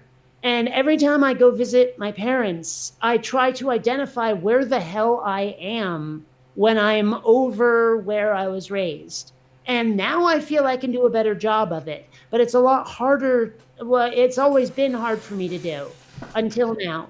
And so next time I fly in, I'm tempted, like if it's a short connection, I might decide to have a window seat on the way in to Vermont, just to be able to identify where I am if I can do it.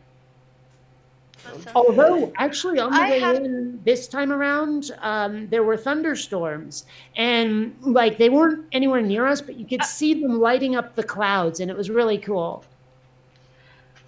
I've got to get going. I have to be on someone else's channel. I'm sorry. Mm. well, Okay, All right. and I should probably get food anyway. I said that an hour ago. yes, you Have a did, good one. didn't you? It's Bye. 165942. Yeah, okay. Where did All right, everybody well, go? I will catch you like the plague. Have fun. Okay, you take care. Great having you on, Kate, and looking forward to the next time. You get. Oh, you said like a while ago your schedule is kind of funky. You're going to be on next week. Yeah, I'm actually starting to be on every week now. As a matter Okay. of fact, I have somebody scheduled next week who's leaving Mormonism, and we're going to Mm. have a show on there about what she's gone through, what she's going through, all that good stuff, and it ought to be an interesting show. So basically, you're getting plenty of internet fiber, and now you're going to be regular again. You got it. See you There are later. reasons. You take care, Kate. All right, kids, and I guess pretty much means that we're coming down to the end of this, and kind of hate to chase everybody away. God, it's amazing. We still have 16 people watching. Um, well, you're all here to see Kate. I know how that works. I am so grateful that you guys come by to see the stuff I put out, and I hope that you guys find it worth it. I really do. And I'm just going to say at this point, let me get all this up over here, and thanks a lot, troops. See you on the other side.